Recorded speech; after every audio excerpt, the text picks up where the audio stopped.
line between civilians and bad gardening advice. And there's a lot of bad gardening advice out there.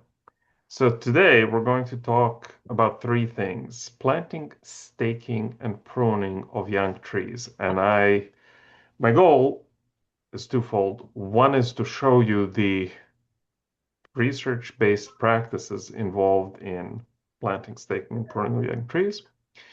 And then to convince you that these are some of the most important things you can do for a young tree. And to that end, I will be showing you a lot of pictures of older trees. But to sort of preempt, or preempt is a bad word, to anticipate a question that will come up, and we should have some time at the end for questions. Can I correct any number of defects on an older tree? And the answer is no, not very easily. So that's why it's so important we get trees started well, because we have a very limited capacity later on to come in and make corrections. And I will be giving this presentation to the San Mateo County Master Gardeners in person in a couple of weeks, and I've been to the presentation location. Beautiful nonprofit center in Redwood City, just fantastic. Money like you wouldn't believe. I mean, my furniture at my office is made by prisoners, whereas this is just delightful. And yet, this center is surrounded by parking lots where not one single tree had been properly pruned. It's amazing. We're going to walk outside and we're just going to say, look anywhere you'd like. It's all bad. So we're trying to change that. We're trying to make things better for the current and future generations of trees. So let's start with the planting. And I'm presuming you can see the slides and you can hear me. If you cannot, I can't have everybody on my screen, but if something goes sideways, somebody yell at me and we'll pause and regroup. Same if the internet goes out. I have spare internet here. Spare internet. So if we need to switch over, we can do that as well. So I'm going to minimize myself so I can see what's happening. Okay, so this presentation was created by my predecessor, Dr. Larry Costello, and I made only a few tweaks. But basically, it's very, very simple. When you're planting a tree, the green end goes up, oops, and ideally, the container comes off, all the way off, not just like make a few cuts. This is the infamous plop and drop method of planting, and we're going to talk about why that's not what you want to do. But at the very basic, this should not be quite so difficult. Now, the objective of planting a tree is to, well, grow a tree that is healthy, that grows well, and that lives its full service life in the landscape. But another objective for urban trees is structural stability. So wherever trees interact with people, or the other way around, we want to minimize the chance of that tree failing. When I say failing, it literally means falling over or something breaking. That's going to be a repeated topic today as we go through all three presentations. Wherever trees and people coexist, we need to try to minimize something like this happening. Number one, because it can have catastrophic consequences for people. But number two, because it will absolutely have catastrophic consequences for the tree. Those trees are all going to be removed, and not just those, all of the trees around them are then going to come in for increased scrutiny, which may not be deserved at all. My favorite example is my parents' house in Los Angeles. Their neighbor's backyard had a small tree that fell over, and the neighbors responded by cutting down all of their trees that they had. They only had a couple of trees, so they removed all of them. That's really something we want to avoid.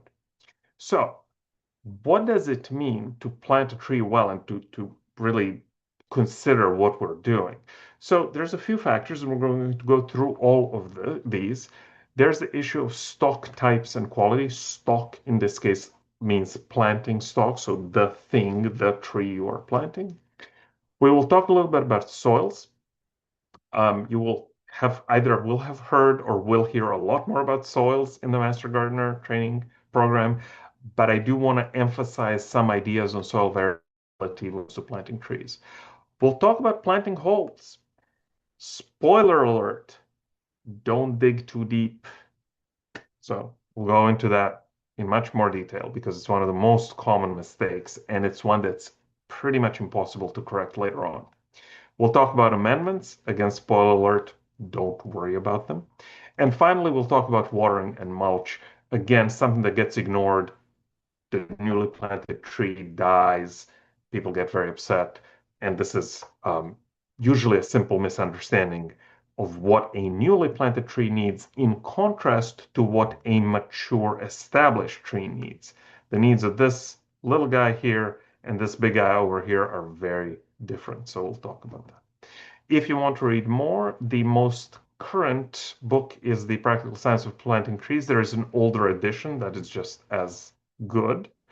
And of course, the textbook of arboriculture contains an entire chapter on planting trees, but this book is now pretty much unavailable. It's been out of print for almost 20 years and it sells for its weight in gold, so I'm not sure I would recommend that. And of course, the Master Gardener Handbook contains good information as well. So let's start by looking at what kind of a tree you can plant.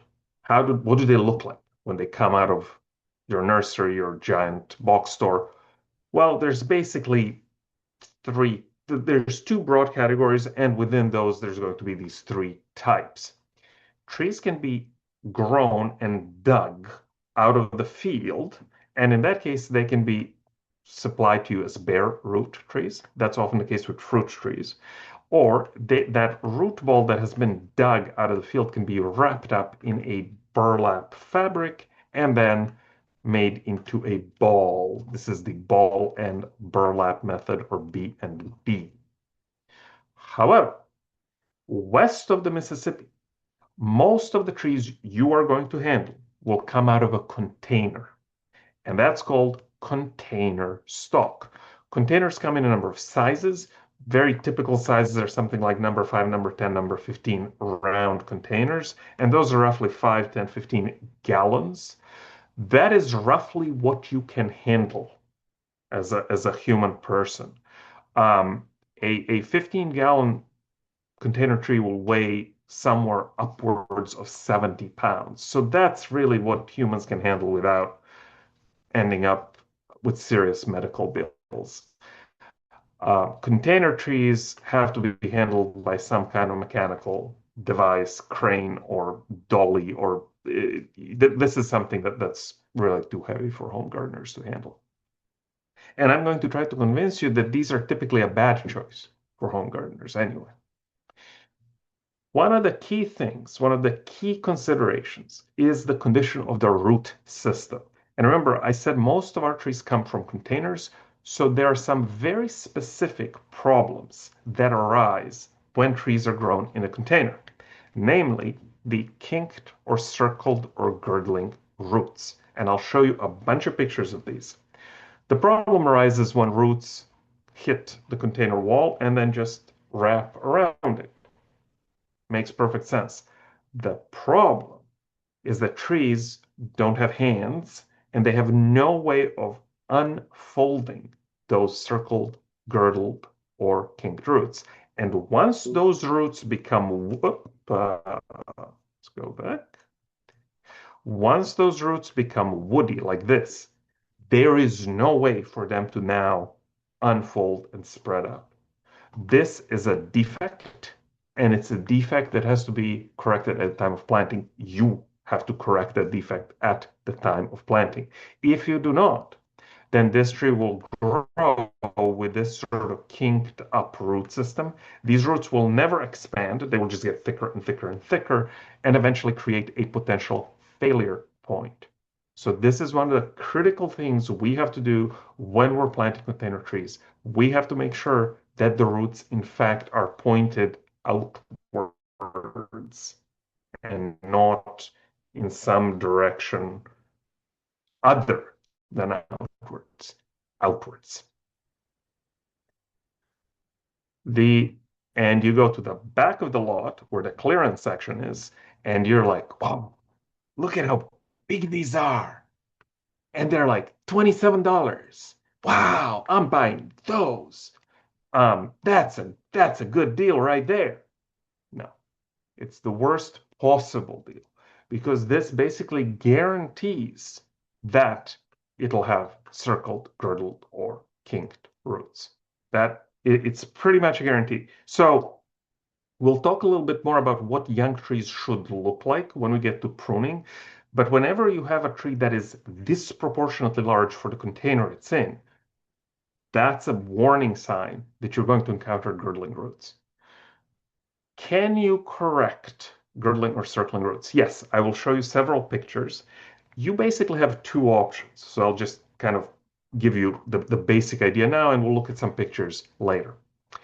One simpler and not as good of an option is to treat that root ball like a cake and then make partial slices into the cake.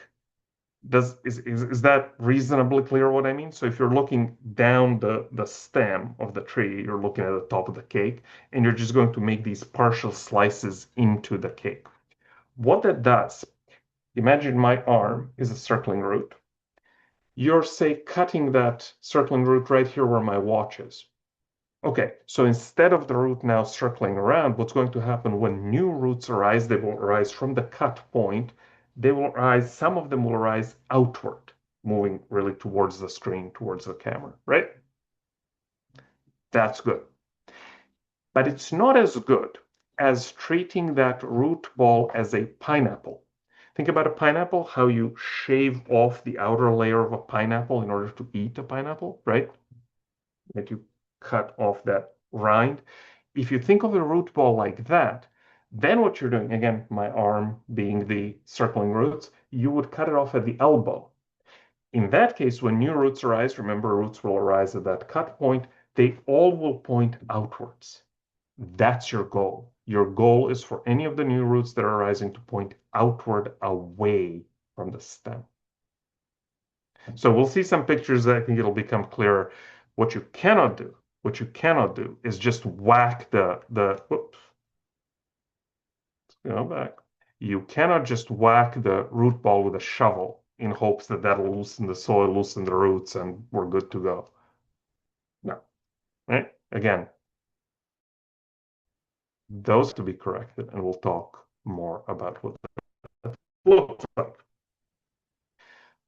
A big note about large size container and large size boxes. They are more likely to contain girdled roots than small size containers, simply because trees have spent more time in those boxes. So look at this guy. This is hundreds, if not thousands of dollars worth of tree, right? And look at this mark of the Zora right here. Look at that Z root. And then when you start digging into it, it actually gets much worse. You have a full-on bend here. Look at the root is.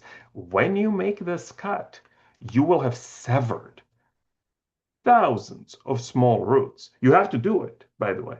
But that tree is going to be unhappy for a long, long time after you've done that and planted it.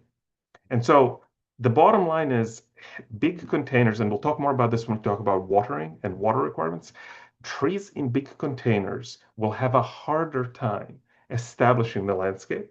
They will have a greater likelihood of having root defects, and they will require more careful water management. So I understand some of you will work with clients for whom money is no object and they want an instant landscape, right? Yeah. That's what it is. And yes, they will choose large choice. Smaller size stock will establish is less likely to have root defects with respect to its water needs. Choose smaller stock if you can. And just some more pictures. If this is what you're starting with, well, there's a whole bunch of funky stuff that you have to correct. This is roughly where you want to be, right? Roots are pointed outwards. They're not curled up or folded onto themselves. Cut them if you need to, or dig a wider hole. You can never dig too wide of a hole. Notice the word is wide, not deep, wide. Okay. So that's sort of where we want to go. I'll show you a few more pictures because root defects occur on all kinds of trees, including those that are field grown. Now I see there's a bunch of questions in the chat. And all right, yes, if we're having audio problems, let me know and I'll turn off my camera. You don't need to see me. That typically improves things. So somebody wave at me, um, and we'll do that. This is a reminder that trees that are grown in the field also can come with root defects. They definitely come with root losses. This is one advantage of container stock. Container stock, if everything goes well and if the roots are in good shape, you're not losing any roots when you take that tree out of the container. Whereas field-grown trees, by definition, will have lost most of their roots in the process of being dug up. You can see the machine that digs up trees, this giant claws that close around the roots, rip the tree out of the ground. Unfortunately, there's a lot of root loss. Now, bare rootstock, the advantage is you can see the defects. So if you are given bare rootstock trees with root defects, you have no excuse. Of course, you also could call up the nursery and say, why is your rootstock this bad? Send me something better. This looks terrible. And so you notice, I'm going to let you look at this picture for just a second to notice the multiple root defects that we have here. So we have this guy that has a nice elbow bend. That's not good. We have this guy that has a total hairpin bend in it. That's terrible. Remember, these roots are not going to unfold or uncurl or in some other way straighten out. If you let this tree grow the way it is now, this will get thicker, this will get thicker, the stem, of course, will get thicker, and you can see how 10 years later, you're going to have a real problem where this root and this root and this stem are all competing for the same space. No, they're not going to fuse. They're not going to somehow resolve the problem. This is going to be a permanent defect and a very likely failure point. So what you have to do, and you can see that in these after pictures, you have to cut these roots. So you're going to cut the root here, and you can see that there. This is good. This cut surface mostly faces away from the stem, which means the roots that will regenerate here will face outwards. That's what you want. Unfortunately, there's a lot of cutting here, so there's another cut surface here and another cut surface here. This tree has lost a lot of roots. It's going to establish slowly. It's going to grow very slowly for the first year. That is the price of starting out with a bad root system. Young trees do tend to tolerate very severe root pruning, but they will take some time to establish. So it's always better to start with a better root system. If you have a choice, reject a tree like this and find one where the root system is better shaped. The nursery industry has stepped up over the last decade. Root systems are better now than they used to be. But again, it's worth checking, especially in a container where you can't see it, where you can't obviously see it. Pull the tree out, look at the roots. So now, presuming we have a tree, we're happy with the root system. The thing to remember is to not then just leave the tree at the side of your house or construction site for a few weeks because the contractor's late or something else happened or you're having a Super Bowl party for the last 6 weeks and the tree we just don't have time for it. These trees will run out of water. They are in the nursery, they were watered every day, perhaps multiple times per day. If you leave them to just sit like this, they will have run out of water within a day. And after that, they are dying. The real problem is that a lot of these trees don't die quickly enough. And so, and I know that sounds really weird, but what I mean is they are really mostly dead by the time they make it into the ground, except people are not noticing it. And so 4 days later without water, these trees are now very, very severely stressed. Who knows if they're in fact still alive? But, once they're installed in the ground, it's very hard to tell what happened. So it is very critical that that planting stock be treated well in the period between you purchasing it and you planting it. And this is also why you probably want to purchase planting stock in a place that actually waters their trees. There's some big box stores where it's not clear whether they ever actually water anything. So do be a little bit selective and say, yeah, this is in good shape. It looks wet. It looks water. It looks hydrated. I'm going to make sure that it doesn't dry out when it's just sort of sitting around. Similarly, do not abuse the planting stuff, tying things to it, whacking it around. Because again, once it's in the ground, it'll be really difficult to say what happened. And unfortunately for us, that's where our questions come in. That's where the angry civilians come in. I paid so much for the tree. Stupid tree is dead. Master gardener, do something again, right? Meow. Well, it is genuinely challenging, and this is where you have to talk to people, and you have to start by saying, okay, tell me about how this happened. Tell me about when you bought the tree. Tell me about when you planted the tree. Um, did you provide the tree with water?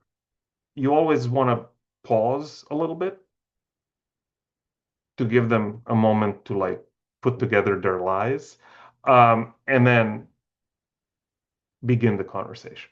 But eventually you'll get to yeah, we bought it about 2 months ago. We didn't have time to plant it. Yeah, we watered it every 3 weeks. Yeah, so what they planted, in fact, might not have been alive anymore. Again, same with mechanical injury. We'll talk about that when we talk about staking. Try to avoid injuring the trees because this is what's going to happen. Everything is in the ground. We applied water, but in fact, the trees may already have died. So that's the stock side of things. And we can come back to the issue of roots because I think it's a really important one. Let's briefly talk about soils. I don't want to belabor this point, but in essence, we have a gigantic variability of soils in urban areas. There are some places, especially in the Bay Area, where it's genuinely hard to grow just about anything because you're talking about salty sand, things like Brisbane or parts of San Mateo. However, there are other places like Davis and similarly other parts of San Mateo where it's fantastic deep soil. And if you can't grow, if you can't grow trees in Davis, you should find another line of work.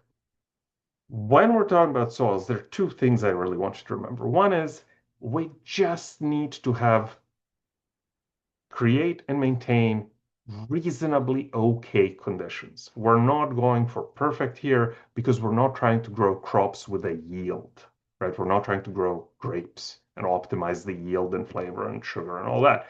We just want the tree to live. So what does this mean? Favorable for root development? Remember, soil is made up of two things, stuff and space. And then the space can be filled with either air or water. So we need all of those elements, right? We need stuff because without that we don't have soil, but we need space as well. And in urban areas, that space is frequently compressed. That's what we mean by soil compaction. That's bad. The other option is the space can be completely filled with water. That's called waterlogging. That's bad. It's not so much that the water is bad, it's the absence of it. Test for drainage, fill up a hole, make sure you fill up the hole and the surrounding area with water, let it drain, come back, do it again. If the water is not draining at all, you have a problem. On the other hand, if you can't fill the hole with water because water just keeps running out, means you have a very sandy situation. That means you're going to have to be very careful with your water application. We'll get to water in a minute, but just a reminder that in sandy soils, we don't need to apply more water. We need to apply water more frequently. But if you have a situation like this, you want to know that. before you've planted that tree. Okay. And again, urban areas, the key thing in urban areas to remember is that soils can vary across really small spatial distances. And you get this typically when somebody comes and complains that their stupid neighbor is doing great. Their trees are fantastic, and my trees are not doing well. What's wrong with the stupid trees? Well, it simply could be that you have completely different soil conditions. They're 10, 20, 30 feet of one another. You have to look at your soil exactly where you're planting the tree, not rely on a more general, say, soil map or something like that. Those are a good starting point, but you do have to look at the soil right where you're planting the tree. Again, understanding this is from UC Davis, that even in a landscape that looks okay, there can be immense variability across small areas. And again, same thing as before, once the trees are in the ground, this is going to be very difficult to figure out. So look at the soil before you plant the tree, especially with as far as it relates to drainage. This is a drainage problem where part of the site drains okay and part of the site doesn't drain at all, and the tree is dying. So some of these things are really easy to check, but you should do it before you plant the tree. Obviously, if you have a graduate student and a backhoe, then you can do all kinds of fascinating things. Highly recommend it. But for the rest of us, a shovel or an auger or really just anything at all that let us dig into the soil, look around, that's all we need. You know how to check soil texture by feel. That already will save you a bunch of trouble. Okay? And we'll talk again more about water in a minute. So we talked about planting stock. We talked about soils in a very brief terms. Let's talk about the planting hole. So this is something you can control. And the basic rule of thumb is the minimum width is twice the width of the root ball. So if you have a root ball that's about 12 inches in width, you want that hole to be about 2 feet wide. Okay? You cannot dig a too wide of a hole. So if you have really poor soil conditions, feel free to go as far as you want. If you are in UC Davis experimental orchard, you can go smaller because you know those are really good conditions. But again, go as wide as you want. If you have a Eagle Scout or somebody who's eager to dig, have them dig wide because digging the hole too deep is the most common mistake people make in planting trees. And it's really difficult to correct. You really can't. You'd have to dig up the tree afterwards. So there's a few reasons why this happens. The first reason is that, well, people just like digging holes. I don't know why that is. People love it. It's weird. Um, don't do it. My late colleague Stephen Swain would say that a deep hole is a grave, and that is sort of true. What happened? They're placing holes that are too deep. But there's a few other reasons. One is that people misestimate the depth of the root ball. And there's a reason for that too. Now, what is the depth of the root ball? Well, it's this area or this space between the end of the roots and the beginning of the trunk, right? So the top root. You have to find that topmost root and the root flare. Remember that term, the root flare? It's where the trunk transitions into the roots. You want to plant a tree so you can see that root flare. Find the flare, plant it there. The trick, though, or the problem is that when you get a tree in a container, you don't know where the root flare is. If you assume the root flare is up here, that's almost certainly wrong. The root flare is almost certainly somewhere down here. And you're saying, why? Why would they do that? Well, they do it because what ends up happening, they don't do it on purpose. They do it because every time they shift that tree into a bigger pot, they add a little bit of soil on top, a little bit of substrate, just to even it out, to make it look nice and even. You know what I'm talking about, right? You want that surface to look nice and even, right? Not bumpy and lumpy. But that means if you've done this shifting from smaller to larger pots a few times, you've added a bit of soil up here. and the roots actually start somewhere down there. Here's an example of a tree where the top of the substrate is even with the soil, but actually the root ball is buried a bit. So you want to remove that top surface of the substrate, of the nursery substrate, until you actually find the root flare. That's the top. That's what you should be leveling with the surface of your soil you're planting it into. And there is something you can use to help. Any kind of straight stick, a handle of your shovel, or this is a nursery stake, or anything, just lay it across the soil, because it's actually kind of hard. If you did the right thing and you dug a wide hole, then it's kind of hard to tell where that root flare is in relation to the soil surface. So just lay something across the soil so you can see where the root ball is. And if it settles like this, start over. Pull it out, put some soil back into the hole, replace the tree. Do that until the root flare is level with the soil surface. You guys are not using augers, so that's fine, but you will see trees that are placed in mechanically augered holes often flop over because these holes are so smooth on the side. I especially like the picture on the left because it shows another thing absolutely not to do, and we'll get to that in a minute. Absolutely the wrong thing to do here. So, but just to show you some of the consequences of planting too low, this is a cypress that's not doing well, right? It's been in this spot for years. It's really not doing well. And, well, there's nothing obviously wrong. It seems to have some kind of canker, some kind of fungal disease of the stem or the roots, maybe, until you dig it up and you realize that, the soil surface is up here where the red arrow is, but the top of the roots is way down here. This thing was buried a good 6 or 8 inches in the soil. That pretty much guarantees that you're going to end up with some kind of trunk disease problem. There are very, very few tree species that can tolerate being buried. Interestingly, coast redwood is one of them. But don't bury the trees. It's a sure way of creating problems, either right away or later on. Again, make sure that the flare is at the level of the surface that you can see it. And by the way, there is another thing you can do, which is to push on the trunk. So let's imagine this pen is a trunk.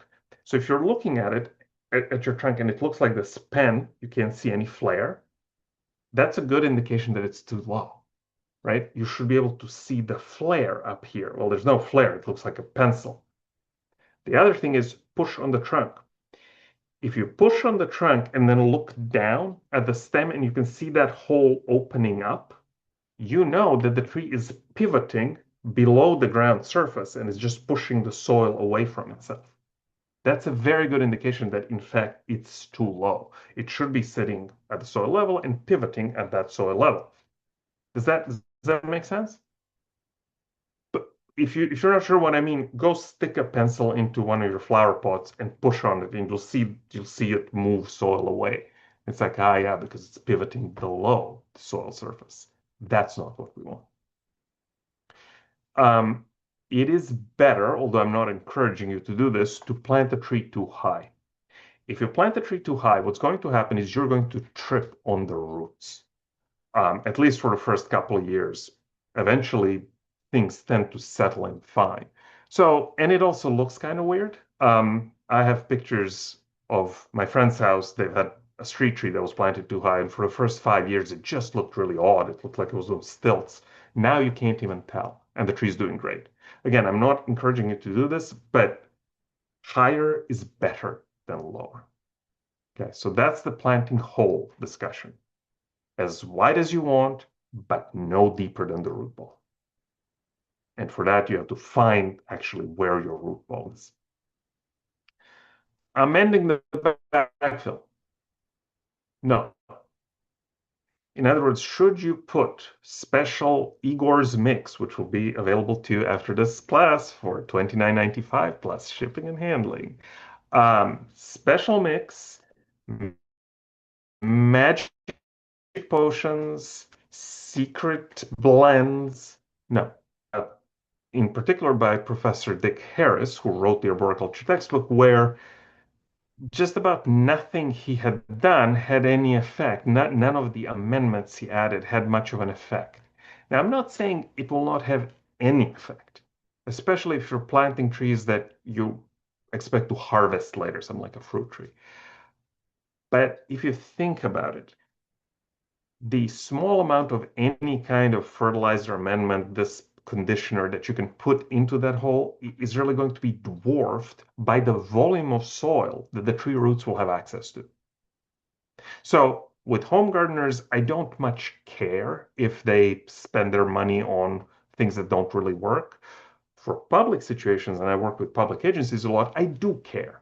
And with them, it's much more important that they don't just randomly add soil amendments. They're not needed in most cases. Yes, there are exceptions. If you're planting in pure lava or pure sand, then we can talk. And we would talk about what it is we would add. But in most situations for ornamental trees, this is not something that's going to make a difference. You can mess this up though. So you can make a difference in the bad direction. That's great, right? And the most common bad direction difference is people adding sand to the soil. So there's a couple of problems here, but the basic problem, and I showed you this image before, right, where you can see the sand they put, they're like, oh, smart, right? Because sand drains well, right? So adding sand is going to make things drain well. I need to see some heads waving no. Okay, thank you, Jake. I really appreciate that. Why does this not work? Well, it doesn't work because it sets up a soil texture interface. There is a video from the 1950s online that they will demonstrate this with. It's actually a little challenging to actually demonstrate in a soil lab, but you can do it. And what ends up happening is the water moving through that soil encounters that texture interface and bunches up right there. We can now talk about water potential and what it means and how it plays out with texture, but I think a more approachable thing to remember is anytime you have a texture interface, you go from fine-grained soil to coarse-grained soil, or the other way around, you will impede water movement. So in fact, this is so effective. This is so effective. This is what they do on golf courses. Golf course greens typically have a layer of sand under the turf because that conserves water. It makes water drainage more difficult and they need to apply less water to grass. That is not what we're doing in home gardens. So don't add anything to the bottom of the planting hole. Just don't. You will create a perched water table and you will have a drainage problem from then on. So don't. Quick detour. I don't think this is something that you're going to see in home gardens, but it is conceivable that in an urban setting, you may have a garden, someone's garden that's right next to a road, and this is something that would have been developed in the last probably 10 years. They may, just may, have used some structural soil. Now, structural soil is intended to bear the weight of a roadway. And so it's set up specifically so that the soil does not compact. You can still grow plants in it, and you can then bear the weight of a road or a sidewalk. The problem, it was invented at Cornell and it was then refined at Davis. So we have our own UC Davis mix. This is what structural soil looks like. Does that look like rock to you? Yeah, it is rock. It is in fact rocks with a thin layer of soil adhered to the rock with a sticker. Again, this is very unusual. It's very unlikely we'll see this in a home garden, but if somebody has structural soil, they'll probably know. The thing to remember is this has very little water retained in it after irrigation. So you're going to have to manage water as though you had very sandy soil that has very low field capacity. And it's because, well, it's rock. It's mostly rock. This is preferable still to just compacting the native soil to the degree that you need to do it to actually make it suitable for a road or a sidewalk, because then you can't have any tree roots in there. This is better, but just remember you will have to manage water very, very carefully because this doesn't hold very much water at all. And that takes us to probably the most interesting part of the whole planting talk, which is watering. So you selected good stock, you checked your soil just to make sure something weird isn't happening. You dug a good hole, right? You planted it there. We're doing well. You didn't bother with amendments because you have reasonably good soil. Now the tree has to establish and survive. And the thing about it, the most common thing that happens is this, which Larry Costello calls crispy critters. And crispy critters happens because we're not applying water. This is a situation where a relatively short period of neglect is going to doom that tree. And that's because this is not difficult if you think about it, but most people don't think about it. When you've planted this tree, what soil volume are those roots accessing? Let's say your tree came out of a 10-gallon container. How much of the soil is initially being accessed by the roots? It's not a trick question. Maybe 10 Somewhere gallons? around 10 gallons. Yeah, I don't know who said that. Was it Hannah? I don't know who said that, but terrific, right? Why is this important? It's important because what people say is, well, trees need deep watering, right? Deep watering. You've heard this. You heard it on somewhere, from your neighbor's brother's best friend. That is true for mature, established trees. But for newly planted trees, if you apply 100 gallons of water to this guy, how much water can he possibly access? You just put him in, the roots are where they are. Most of those 100 gallons will simply drain away. And if you say, well, apply 100 gallons, I'm going to come back 3 weeks later, that tree is going to definitely be a crispy critter if we're in Sonoma in late September, right? So the key thing is you want to apply small amounts of water frequently. And then as the tree gets established, and this is measured in months and years, not days or weeks, you're going to increase the amount of water, but also you're going to increase the interval between watering. Okay? But to start with, small amounts of water frequently. If you're in Sonoma or in Livermore or in Sacramento, and it's August and September, you're going to be there maybe every day, making sure that that tree gets some water because again, they're accessing a very limited amount of soil. They will run out of water. Yes, they will eventually grow the roots out. They will access a much larger volume of soil, and that means they'll have a lot bigger reservoir of water to draw from. But initially, you have to give them water. And now, this is the fascinating part. If you plant a larger size tree, things are much worse because these trees have a much higher transpirational demand, right? They can pull a lot more water. They do pull a lot more water through their tissues every day. And that size of that root ball is not commensurate, right? If you think about these might have come out of a 36-inch box. Okay, that's quite a lot more soil than say a 10-gallon container. But compared to how big the crown is, they are actually in much more dire situation. You have to provide water even more frequently, and of course, you do have to provide more water right away. So it is easier to get these trees to look bad and stressed. I don't care how you provide water, just provide water.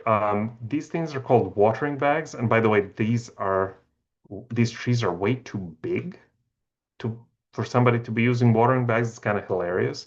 But these are not magic. They're simply plastic, stout plastic bags with slits on the bottom or little valves on the bottom that dribble out water slowly. The advantage of these is that they remind a civilian that number one, they have to water the tree. Like when the bag is empty, yeah, you should go and refill it. But they also suggest how much water should be applied because you'll have people who come out every morning. Oh yeah, I rinsed my cup. every morning and I water that tree with my cup. Well, it's not quite enough, is it? So that's why it's useful to have some benchmark. Okay, these are 10 or 15 or 20 gallons. That's sort of where we want to be, right? Rather than me rinsing a cup. The other thing is there are occasionally you'll see this. These are plastic tubes where the irrigation system is placed at the bottom of the tube. So irrigation emitter or bubbler is at the bottom of this tube. This can be useful only really in one situation, which is if you're in a high vandalism area, so like San Francisco, where absolutely everything gets broken immediately, then you could say, okay, yeah, we're basically hiding the irrigation system from vandals.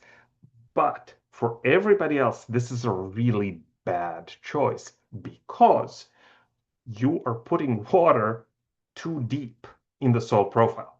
You want to put water on top of where the roots are.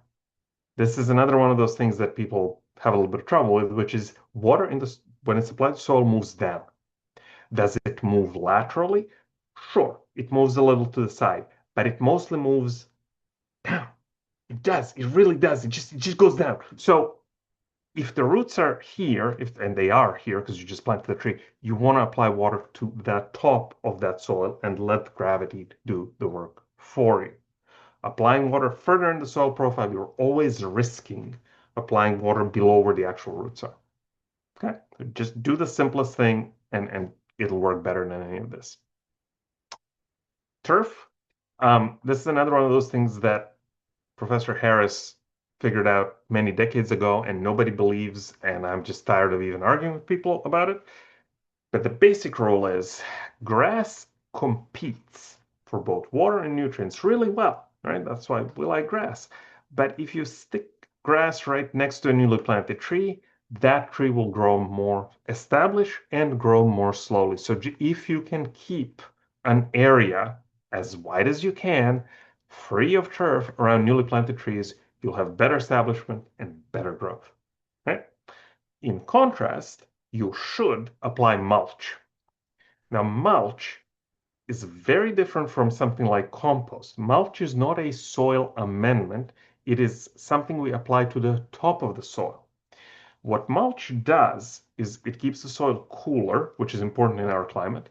It reduces water evaporation from the soil, again, important in our climate. Organic mulch, something like arborist chips, which is just ground up tree, will gradually break down over time and supply some carbon to the soil, which is great. And that's it. The mulch thickness should be somewhere between 2 and 4 inches, and you apply it as wide as you want around that tree. The only thing to do is to not pile up mulch against the lower trunk. Don't pile it against the trunk.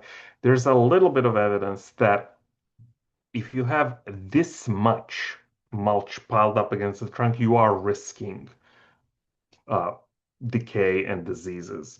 The evidence is not super strong, but why risk it? And it also just looks weird. So don't do that. Instead, simply spread the mulch in a layer 2 to 4 inches thick. That looks beautiful. It suppresses the weeds. If your goal, by the way, is to suppress weed growth, you need a thicker layer. So typically people will apply like, 1 layer of wood chips thick, and they're like, well, the weeds are still coming out. Well, yeah, that's why they're weeds, because they're good at, evading what we do. Apply a thicker layer. But just don't pile it up against the trunk. And so doing all this increases the chance that we're going to go from a tiny little guy like this to a rather more majestic, old, mature tree like that. So mission accomplished. You've planted a tree. Look at this picture, by the way. This is what a baby tree should look like. Second, yeah, do we have any questions, Therese? Yes, we have a number of questions. Okay, let's take about 10 minutes and try to go through some of the planting questions. Here's the plan. We're going to do that. Then we're going to do the staking presentation, which is very short, and then we'll take a break. Okay, all so right? you want to go through the questions now? Mm-hmm. Okay. So one of our first questions was, are the kinked circling roots mainly an issue with trees or all plants? They're an issue with woody plants. The reason we care most about them in case of trees is that trees get big and can fall on you and hurt you. So they are absolutely an issue with shrubs as well. It's just that failure of a small shrub doesn't have many consequences for people. But yes, you should definitely inspect shrub roots as well. They're not really an issue in herbaceous plants because those plants will regenerate those root systems and it'll look different. If it's a perennial plant, the root system may look somewhat different in the following years. Okay. When you're looking at a tree in a container, what would you be looking for if you were to select a tree in a container? Oh, we'll talk about it in the pruning section, but when we're talking about roots, you would pull the tree out of the container and just look at the roots. If you see like a mass of circled roots, that tree's been in that container too long. But Okay. we'll talk about what we look for above ground. So like this guy will talk about what it is we want to see above ground. We'll cover that in the pruning discussion. Is there a target number or percent of how much of the defective roots you can cut without harming the tree? No, or at least I don't know of a number. The thing is, you have to correct the defects. Um, that's why if you pull out the tree and you say, wow, every single root here is defective, my suggestion would be go take the tree back. Okay. Um, any root rot preventative measures to cut roots? For cut roots? No, you do want to use cleaning tools. Um,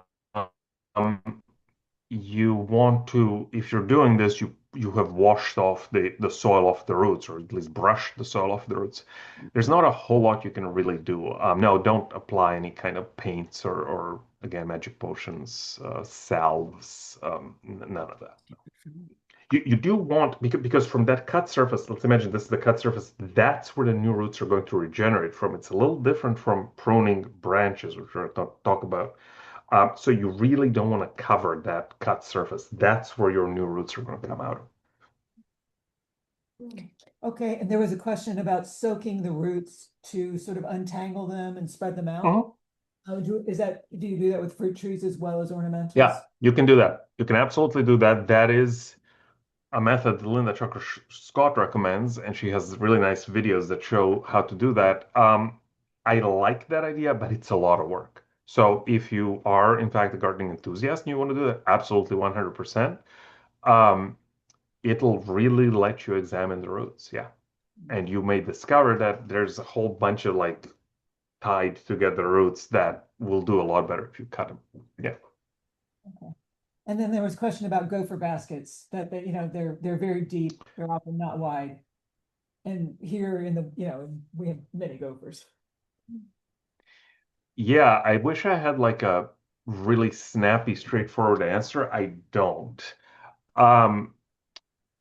What you want to do, I think you're sort of trying to do two things that are a little bit conflicting, right? You're trying to protect the newly planted plant against gophers, but you're also wanting to make sure that those roots can spread into the soil and can grow.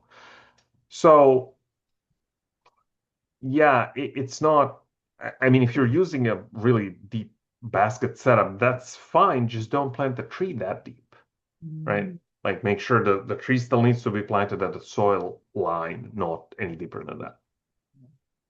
Does mulch on the top of the soil count as soil surface? No. But again, so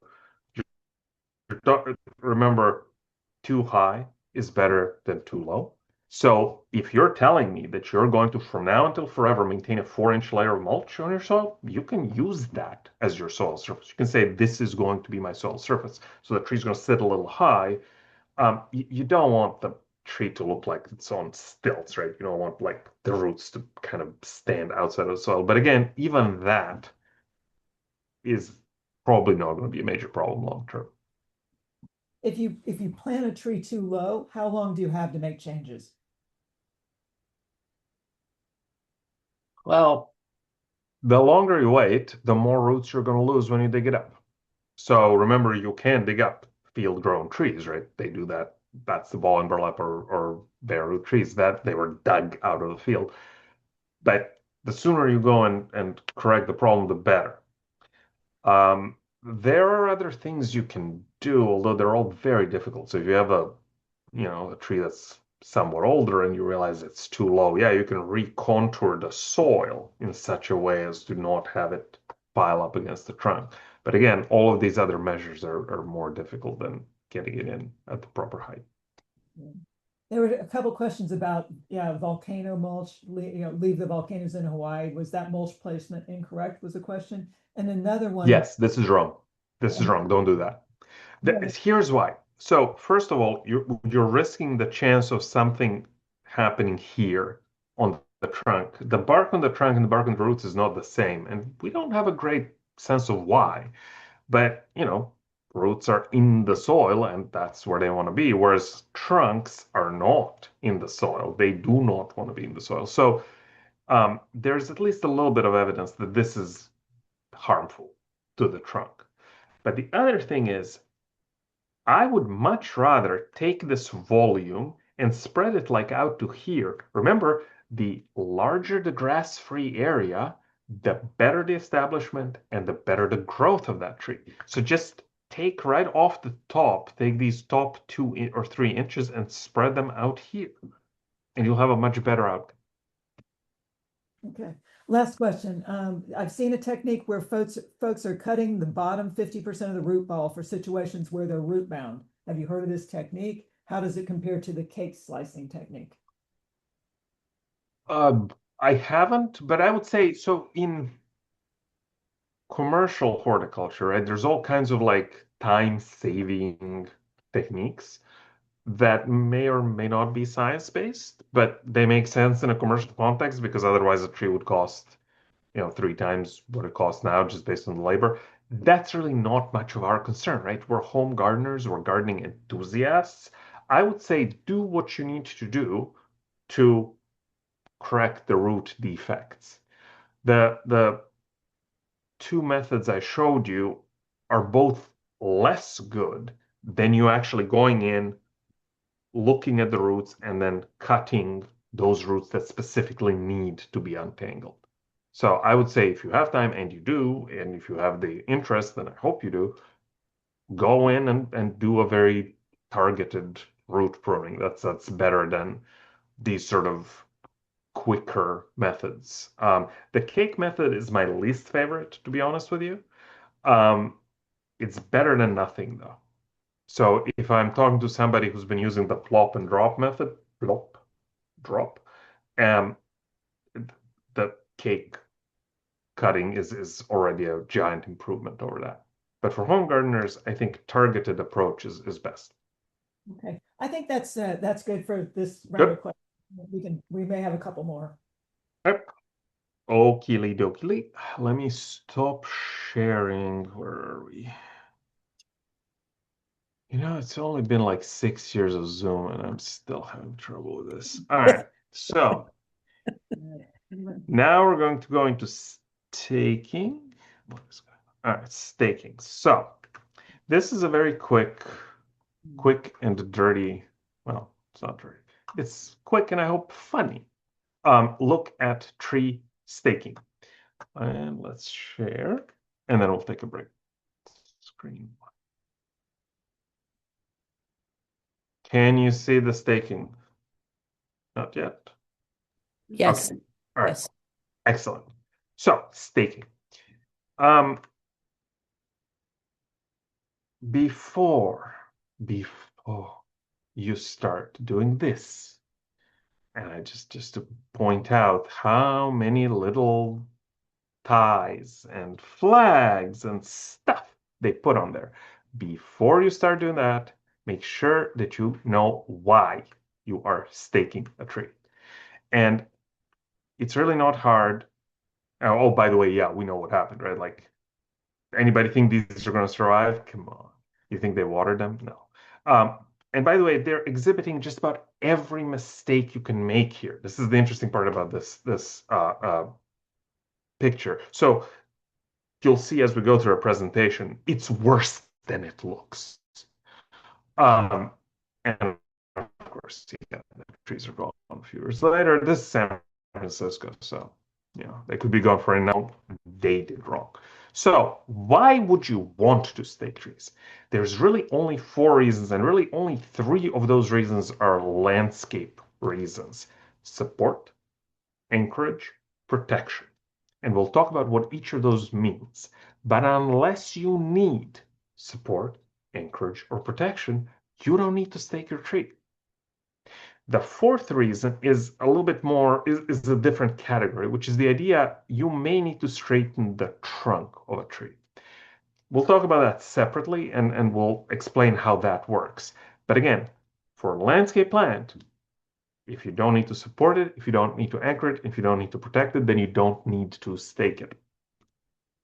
So, support staking. This is probably the most common kind of staking, and it's used when a trunk is not strong enough to support the canopy. When we get to the pruning presentation, we'll look at some pictures of how trees come out of a nursery, and unfortunately, we can talk about it now. Many people want a miniature version of an adult tree to come out of the nursery. That's not how things work, but unfortunately nurseries will oblige because people look at a mature tree. You can see a picture of a mature, yeah, I can see a picture of a mature tree. They want the baby version of that.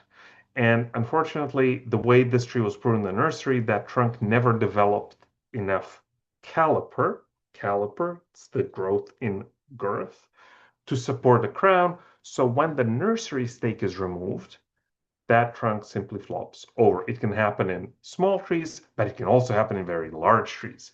For that, you will need support staking. So let's talk about what a nursery stake is. A nursery stake is often round little bamboo thing, or it can be a square dowel. You'll notice that landscape stakes are almost never square. So if you have a square dowel that's stuck fast to your tree, that's a nursery stake. Its primary purpose is to protect that tree in transit when it's being moved so it doesn't flop around and break. That's the primary purpose of the nursery stake. Another purpose is to straighten the trunk if for some reason the trunk has gotten bent in the nursery. Once the tree is in the ground, the nursery stake has to go. I can't stress this enough. And if we go back to that picture, you will see that aside from having 1,000 little strings and ties, they failed to remove the nursery stake. When do we remove the nursery stake? Immediately after the tree is planted. Should we do it tomorrow? No. We should do it today. Can we wait till next week? No. If the tree is planted in the ground, the nursery stake's got to go. There's several reasons for that, but the most important reason is you want the tree to move in the wind. Okay? You want that tree to move in the wind because that movement is what then translates into caliper, into the tree actually thickening because it's experiencing forces on the trunk. And it also results in taper. If you look at trees, most trees, especially trees grown in an open field, you'll see that the trunk is thicker at the bottom than it is at the top. And even for forest trees, even for something like a pine, right, that you think of as a very straight trunk, the trunk at the bottom is thicker than the trunk at the top. That's called taper. And that's because, again, a tree that experiences forces on the trunk will put more growth toward the bottom of the trunk where more force is experienced. Trees try to make the stress on their wood fibers reasonably uniform. Right? So they grow in girth, that's caliper, and they build that taper. But the only way this happens is if the tree moves. If it's stuck to a nursery stake, bad things happen in that you get a big canopy and no trunk to support it. But this is where support staking comes in, because once this nursery stake is removed here, the tree may sort of gradually flop over. What you want to do is you want to support that tree with either 1, 2, or 3 stakes and with the appropriate number of ties. You want the stakes to be far enough from the trunk so the trunk is not bashing into them, but close enough so it's reasonably, you can tie the ties. Can't, like, if you leave it at 2 arms lengths away, it's gonna not really work. And then the ties, you want to slide the tie up in the trunk so that it's no longer flopping, and then bring it down just a little bit. Right? So you want it to be just at the point where the trunk is just about to flop. You don't want to tie the crown up here, because again, you want it to move. But you also don't want to tie it too low, because then it's going to flop and you will not have done anything. So just where it's just about to flop, okay, we'll tie it right here. Okay? And you want some movement. You do want some movement in the tree. This frequently happens, the flopping, when people plant a properly shaped baby tree, which is on the left, but then they're like, I don't like those lower branches. It doesn't look like a tree. Take off the lower branches, oh gardener. The person does as they're told, and the crown flops over. Do not take off those lower branches. We're going to talk about them. You can shorten them, but don't take them off entirely, because they are helping feed that tree, right? That's where all the leaves are. Look at how many more leaves are on the left than on the right. So leave those temporary branches that will help the tree assimilate more sugar. And again, the basic idea is that in a home landscape, you're probably going to use wooden stakes. The easier thing is to use 2 or 3 as opposed to 1. 1 is kind of hard. Use 2 or 3 stakes, use some kind of flexible tie, and again, you want the tie to go as low as you can without the tree flopping over. Give you the most movement. You also notice something about the height of those stakes. They're below the crown. You don't want the tree crown bashing into the stake in the wind. So the easiest way to do that is to select a stake that's a little bit shorter than the tree crown. Right? You can use 3 stakes. That works really well if you have a windy situation or if the tree is really flopping. And you can also use the cross braces. Those cross braces are really, really useful. It's just pieces of wood nailed to the stakes. Again, it's just to make sure that that stake system is a little bit more rigid. But again, in all cases, you're using the tie to connect the tree to the stake, right? You're not sticking the stake against the tree. You can use a single stake. This is done very commonly in commercial or municipal settings. This is a commercial system called a ready stake. I think it's R-E-D-Y or R-E-D-I. Give you a little tip here. If you ever have to remove this stake, what people do is they come up and they just yank. And then they end up at the chiropractor the day after, right? By the way, this is true of all stakes. It is really easy to injure your back yanking on a stake, so don't if you can help it. But for these stakes, it's totally pointless because they have an actual spiral auger at the bottom. You have to actually screw them into the soil, and then to remove them, you have to unscrew them. But there's a catch. There's a little metal plate with a pin that goes through it that prevents you from unscrewing the ready stake. It's how we deter vandalism. So if you ever need to remove one of these, what you have to do is you have to brush the soil down here around the stake. And as you do that, you'll see that there's a metal plate with a pin through it. Pull that pin out, and then you can actually stick it in a hole up here. There's a hole somewhere on top of the stake. You can stick that pin and use it as a handle. Then you're going to unscrew the ready stake, and as you unscrew it, it'll come out of the ground. So now you know how to remove ready stakes. All right, cool, huh? Cool. If you are using cross pieces, again, most of you will use wooden stakes. It looks better, frankly. And you have a cross piece that makes them a little bit more rigid. Remember to put some kind of protection on it, carpet or something like that, just so the tree bark isn't rubbing against it. And again, remember the too high stakes? these stakes are too high for this tree on the right. You don't want the canopy, the branches bashing into the stakes. So just cut the stakes down a little bit. And of course, in both cases, what do we see here? What do we see that we shouldn't see? The nursery stake. This is so common. I used to just go around and pull out nursery stakes. I don't do that anymore. I'm old and jaded and tired. But this is totally pointless. Why go through the trouble of putting in the stakes, putting in the cross braces, putting in the ties, if in fact that tree can't move at all because the nursery stake's still on? The nursery stake has got to go. Remove it right now, because I guarantee you'll forget, something else will happen, and 5 years later, that stake will still be there.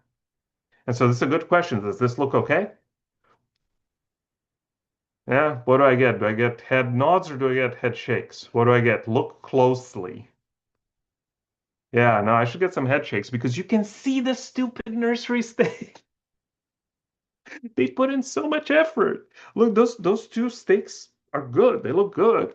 They're the right height. They put in good ties. They even put in a little trunk guard. I'm not sure why. It doesn't look like they're going to be using any weed whackers around it, but okay, sure, trunk guard. And then they failed to remove the nursery stake. It's gotta go now. And of course, you can't know if in fact this is properly staked because of the stupid nursery stake. We genuinely don't know if those ties are at the right height and if the two stakes are actually strong enough to hold the tree because of the stupid nursery stake. You have to take it out to be able to gauge how well your staking job is done. Okay, ties, you can use anything you want as long as it doesn't injure the bark. So you don't want like wire, right? Because that will injure the bark. And again, you do want some movement. Remember, trees don't have hands. You have to come back and remove the ties. If you don't, you will end up with all kinds of interesting injuries that are fascinating for a botany or tree physiology class, but are just sad in a landscape. Remove the ties. And of course, even on this slide, we have an example of where you not only have the ties, but you have the nursery stake. We talked about how high should the ties be, and the answer is as low as possible. If you have a windy area, that as low as possible may need to be higher. Just be aware, if it's really windy, yeah, you do want more support up high so you don't snap the tree in half. You may have to extend the stakes. It's really ugly, by the way. I would just say, just go buy taller stakes, or even better, don't plant trees this tall. This is more for municipal situations. That was protection stake. That was support staking. Again, it's where the trunk is not strong enough to support the canopy. But there's a related situation, which is what if, for whatever reason, maybe it's windy, or maybe it's vandally, or maybe just have some kind of funky soil situation, that entire tree just falls over. In other words, it's not the crown that flops, it's the whole tree that just kind of falls out of the hole you dug for it. Then you need anchor staking. The difference is that anchor stakes are typically driven deeper into the ground. They may or may not be driven through the root ball. You don't actually have to do that. What you're trying to do, again, it's a subtle difference, but what you're trying to do here is you're trying to prevent the whole tree from flopping over because a giant dog ran into it, or a vandal decided to mess with it, or wind hit it, or something like that. Same idea, just the stakes go down deeper into the ground so the tree can't really move within its hole you planted it in. Very common in windy areas. That is something we pretty much have to do around the Bay Area. And it's often not done super well. You can see the example in the lower left where they just didn't do it well enough. Yeah, you need to drive those stakes in low enough so that they stay upright and they hold up the tree. Same deal, you do want some movement though. A specialized kind of anchorage is guy wires. This is relatively uncommon in residential landscapes, although it does happen. These things are typically steel cables that have some kind of a protection device at the top, again, something soft so it doesn't kill the bark. That's where it's attached to the tree, and then they have some kind of anchor, and they're specialized metal anchors that you can drive with a rod, or it's just a piece of wood that you tie it into and then you bury it in the soil. Same idea, you're trying to keep that tree from flopping over. Now, a major problem with anchor guy wires is that drunk people will walk into them, fall over, and then sue you. And that's why you can see these white plastic pipes or these flags. But if you're drunk enough to walk into this, I don't think you'll see the flag. So I guess maybe the pipes are better. You don't need the pipe. The pipe is there just to point out to the drunken humans, hey, there's a wire here. This can work really well, especially on larger size trees, but you have to install them properly. So in other words, it takes some effort because you have to dig a hole, you have to place that anchor in the hole, and then you have to run the guy wire to the top of the tree, secure it to the top of the tree. Not super common in residential landscapes, but it does happen. So support, anchorage, and then the third thing is protection. This is very common in urban areas. We have a lot of vandalism. We have a lot of antisocial behavior. We have a lot of cars that bash into things. And having stakes around the tree limits the amount of damage people, dogs, lawnmowers, or cars can do. So this is not unimportant. If you have a residential client who has concerns, this is a totally valid reason to stake the tree. Now, in this case, you do need more than one stake. You need at least two, but probably three, because that'll form a sort of visual barrier around the tree. You can put on a cage if you have a animal problem, something like deer. This does work quite well. And then, of course, if you have really high, let's say, urban pressure of all kinds, drunk revelers, random vandals, people can't drive, you can do what San Francisco does and put in 4 stakes, 3 sets of cross braces, and then wire on top. I think the next step will be coils of barbed wire, but that might be a little extreme. This does work though. So again, it's a valid reason to stake a tree. Whether you need any ties in there or not is up to you. Really, the idea is to physically separate a car door, for example. It's very common on streets if somebody opens a car door into a tree. You do that a few hundred times, the tree is dead. So this absolutely helps. So the final category, and this is again qualitatively different from what we're talking about, is where you have lost the leader. We'll talk about that in a minute in our pruning presentation. But if you have a need to establish a central leader on a small tree, you can actually take a branch that's on top of the tree, pull it up into the vertical position, and then splint it. This is really what you're doing. You're putting a splint on that tree to hold that branch up in a vertical position. You want to do that because that'll facilitate that little twig becoming the new central leader. That change in orientation from horizontal to vertical is actually important. It'll happen on its own typically, but you can really speed it up by using a little rod to splint that branch upwards. Again, qualitatively different from what we're talking about. And in all cases, you have to remove the stake. Again, trees don't have hands. You have to come back, you have to remove the stake. If this is something you're going to be doing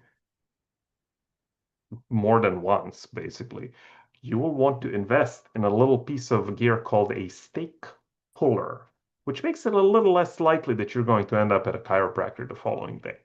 But again, you really want to be careful. It's really easy to get injured trying to pull something out of the ground. And I just want to leave you with this, and this is the final slide. Support, anchoring, protection. If you don't need one of those 3, you don't need to stake the tree. There are billions of trees all around us that grow into tall, straight, beautiful forest trees that never saw a stake in their life. So it is not necessary. Okay? Again, mission accomplished. Therese, questions before we take a break? How about if we take a break and then we have questions? We've been sitting a Take a break. long time. Absolutely. To stake a tree and it involves grabbing the tree, picking it up, and bending it. And I thought that was kind of an unusual method. Could Igor comment on that? I need to look at the handbook.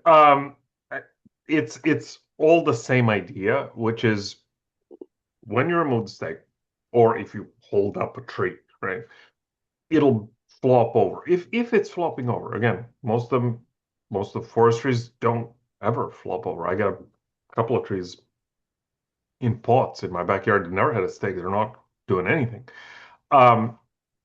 So really, the two questions: is it going to flop over? And number two, how low can I put the stake without the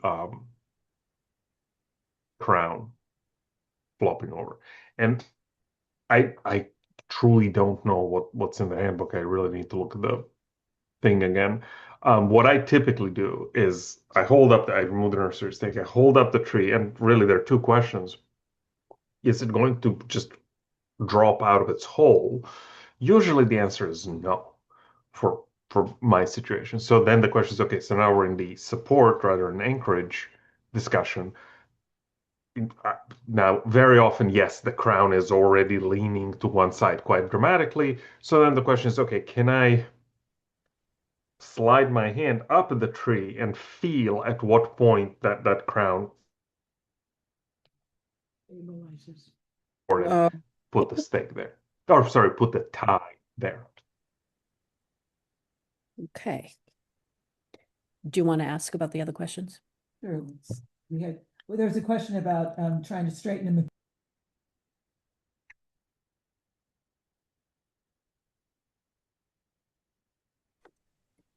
Y'all are muted. Is it worthwhile putting stakes in to straighten a mature tree? No, you can't. I mean, so okay, this is actually before I answer, I should think about what it is you're asking. Most tree, and we'll see some examples of this in the pruning lecture. Most really small crooks in a tree are not going to be visible once that tree grows. So I would say you should not worry so much about trying to straighten a trunk that's sort of not perfect, right? Like as the tree puts on caliper, as it becomes bigger in girth, those small kinks basically become less and less and less and less visible. What straightening the trunk means in this case is really if you have some kind of a severe defect where you're trying to take a branch that's in some way not quite vertical and you're trying to make it vertical. That's where this really comes in. So when we talk about re-establishing a central leader in pruning, that's where this kind of staking or splinting really comes in. A thing that's not perfectly, I mean, I say that as a total hypocrite. I have behind me, I have a Schefflera houseplant that's not straight enough to my taste, and I sure have it splinted. So I'm not practicing what I'm preaching, but that's a houseplant, and I have somewhat higher standards for what a houseplant should look like. But if that guy were outside, I would not even bother with it. It's fine as he gets bigger. Those waves in the trunk will become less and less noticeable. And we have a number of questions around stakes. Basically, when should stakes be removed? And are there any methods for removing wood dowels that have been in there for 3 or 4 years? Get a graduate student.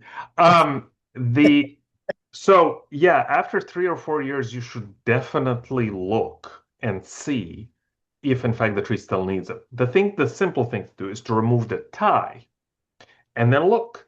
I mean, you can usually see if there's still any tension on the tie, and often there isn't, and you're like, okay, yeah, this is just not doing anything. So remove the tie first, and then come back a day later, and if the crown is beginning to flop over, you're like, okay, we're not quite there yet. you may have to retie it. You may have to retie it either higher or lower. May have to redo the stakes. If like the stakes are all crooked and cattywampus and like all over the place, maybe they're not doing a whole lot anymore, right? So you have to redo the stakes. Um, I think a rule, quote unquote, I saw somewhere was 2 years. You want to re-examine them after 2 years. I think you want to re-examine them every year. Because if you still need them, then the stakes need to actually be doing their job and not like tilted over, falling, rotten, all that. And if you don't need them, well, then you can remove them. But again, start by removing the tie and see what happens rather than yanking out the stake.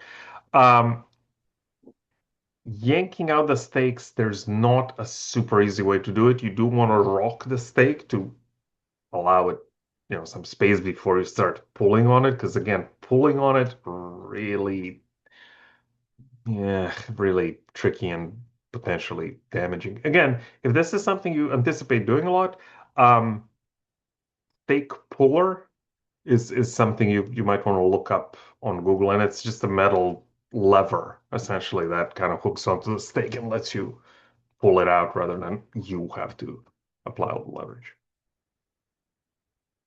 What else we got? That's it. And so we're looking forward to hearing about pruning. Mhm. Okay, let me get out of some of these. Dub dub dub. Am I sharing anything? Hopefully not. So let's find the pruning. Pruning young trees. Let's prune.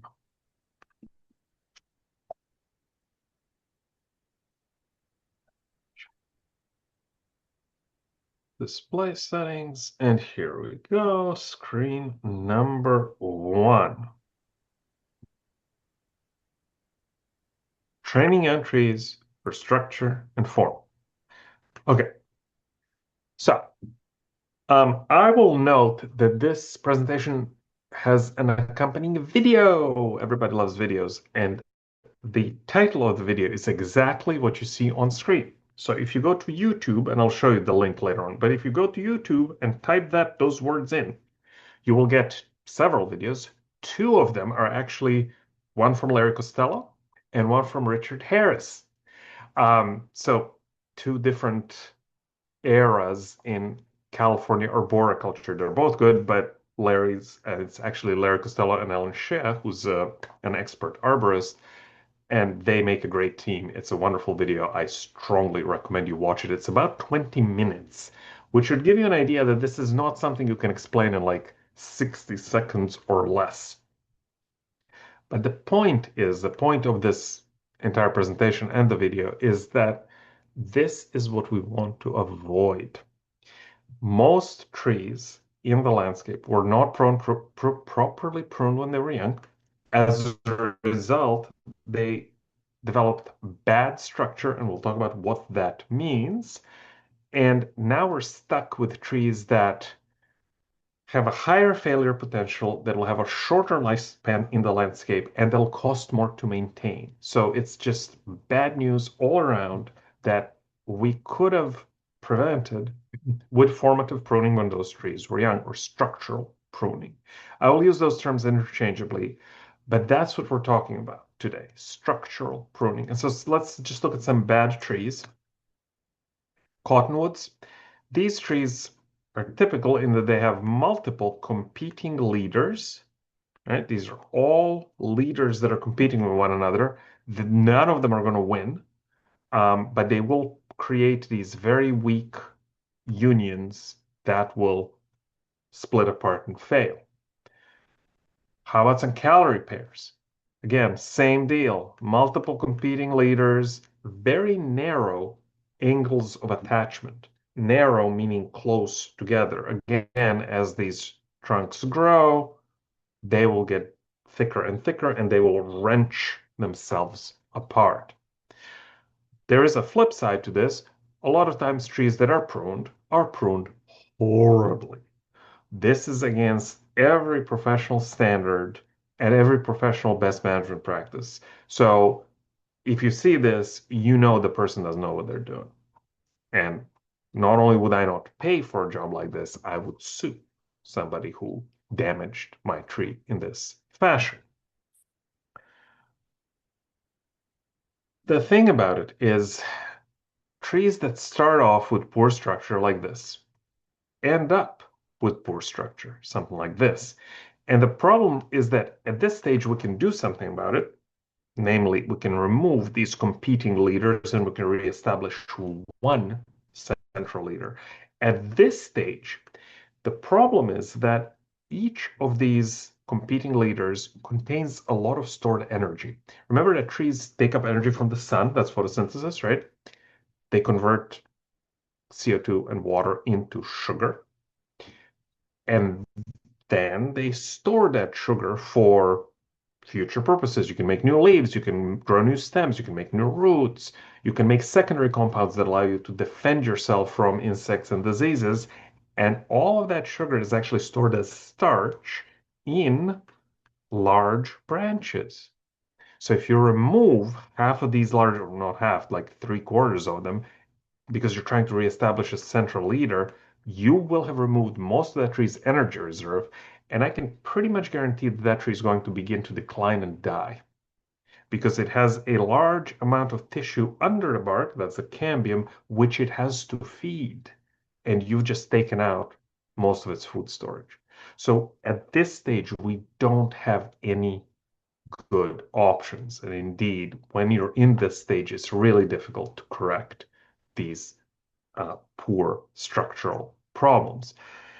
And so, again, going back to Dick Harris, who's really in many ways the father of arboriculture in California, the single most beneficial thing you can do to a young tree is to train it for proper structure and form. That is the single most valuable thing, both in terms of tree longevity and in terms of future costs and risks.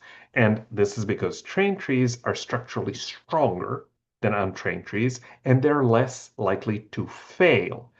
Here's a great example of a tree where all of the branches come out of the same spot. Pretty much by definition, a poor structure because again, those branches are wrenching themselves apart. And again, another example of that where you have these big branch failures. Again, anywhere where you have trees and humans interacting, this is what you want to avoid. You want to avoid tree failure. And again, just looking at this, you can see that you have these long branches that are all running in parallel, narrow branch angles, all of the weight of the leaves at the ends of branches, right, which makes it very end heavy and makes it more likely the tree will break. And again, where you have trees and humans interacting, you want lower risk and longer longevity. The other issue is that trained trees are much less costly to maintain. So if you are a tree owner, if you're a home gardener, if you have a tree like this, there is almost no maintenance that's required here. There's a strong central leader, great. There's good separation between all of the major branches, great. They're not crowding each other and they're not rubbing, crossing, or so close together they're wrenching themselves apart. There's wide branch angles, which means that these branches are very strongly attached. And there's essentially nothing that needs to be done. In contrast, trees like this are a nightmare because you can see right here, these two trunks are pushing against each other and they will sooner or later split, which may be the end of the tree, but even before that, if you have to call an arborist to work on this tree, it'll be a lot of money to do anything at all to that tree. Same here. Beautiful elm, by the way, it's a beautiful tree. But unfortunately, this is very poor structure. You can see very long branches with a lot of weight at the end. And you can see where you have to remove large branches, and these were almost certainly removed because they had that end weight. You end up with these large pruning wounds, which then admit decay into the heartwood.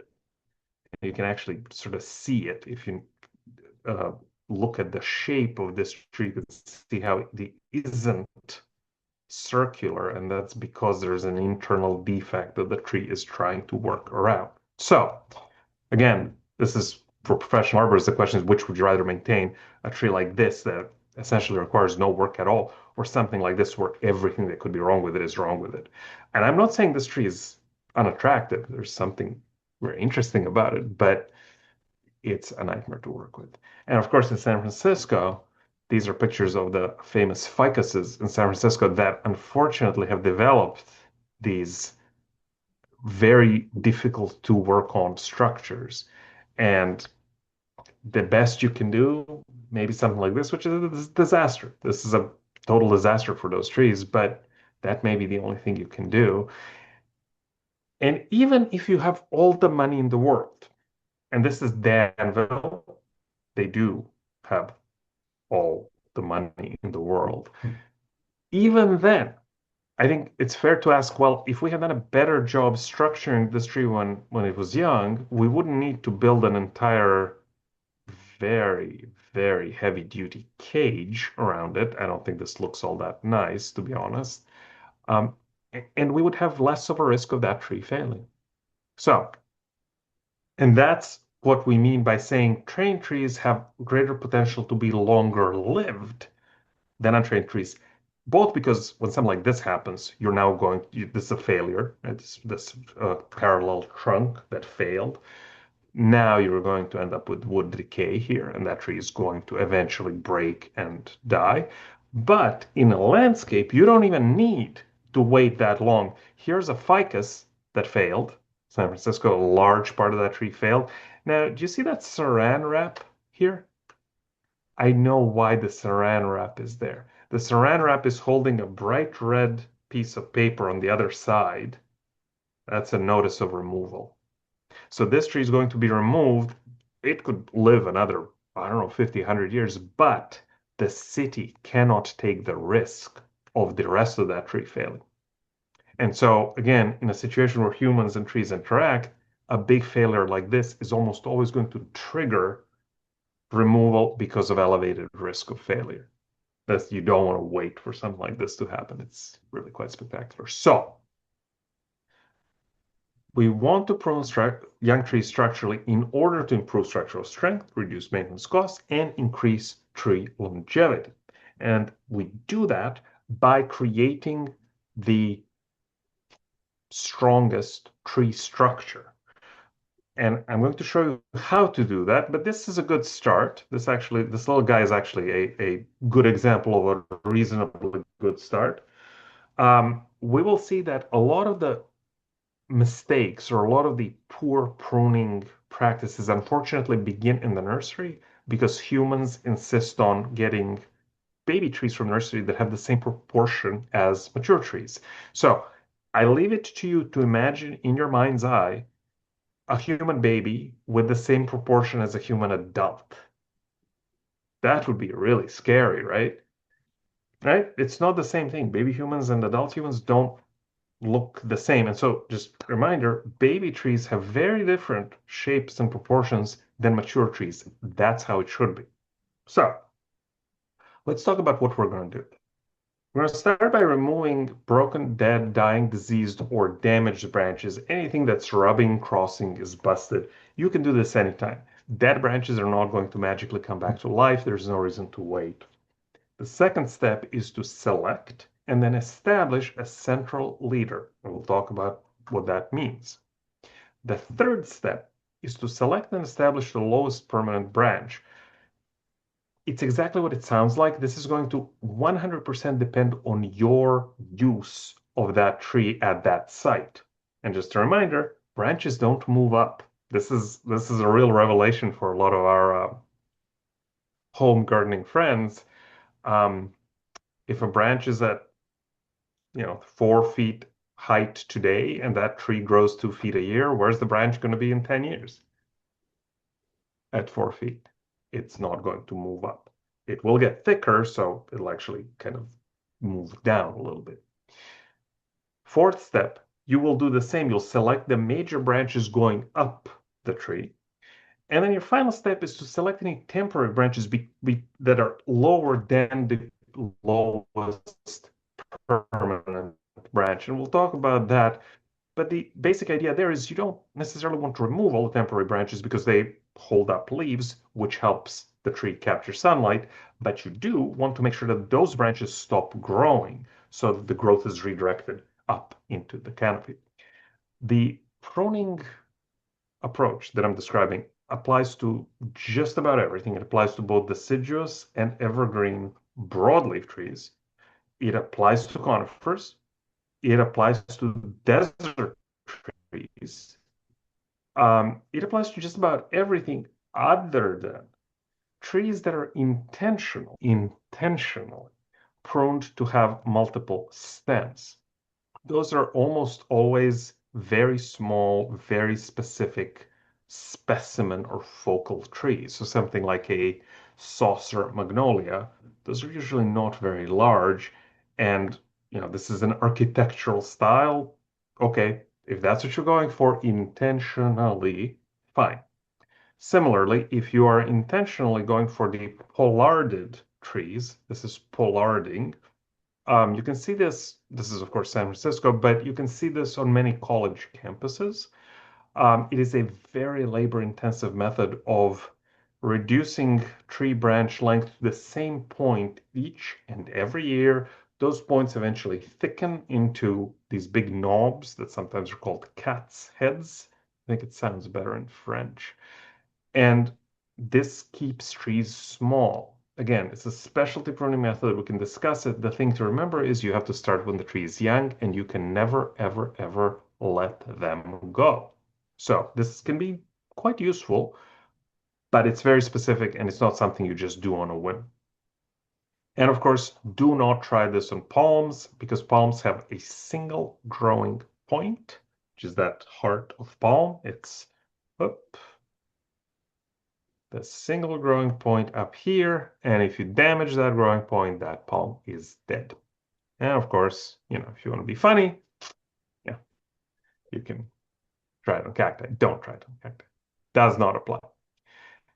Now, as I mentioned, there are two separate videos with this title, Training Young Trees for Structure and Form, one with Professor Harris and the other with Larry and Ellen. I would recommend the one with Larry and Ellen, simply because it's more recent. But for those of you who feel nostalgic about VHS look of things, those of you who are old enough to know what VHS means, there's an older video. And this is the link. But again, if you put into YouTube Training Young Trees for Structure and Form, it'll come right up. So let's look at the 5 steps. Number 1, remove broken, dead, dying, diseased, or damaged branches. Just do it. These are not going to come back to life. Cut them off. You can do this anytime during the year. You can do it now when the trees are out of leaf and when you can see which branches are damaged, broken, diseased, or otherwise not really alive anymore. Step number 2, select and establish a central leader. This, if we go back to those early slides, you will see that in all of those trees where I said things are bad, they lack that central leader. And it's really quite simple. You should only have one of a central leader per tree, like that. That's a central leader.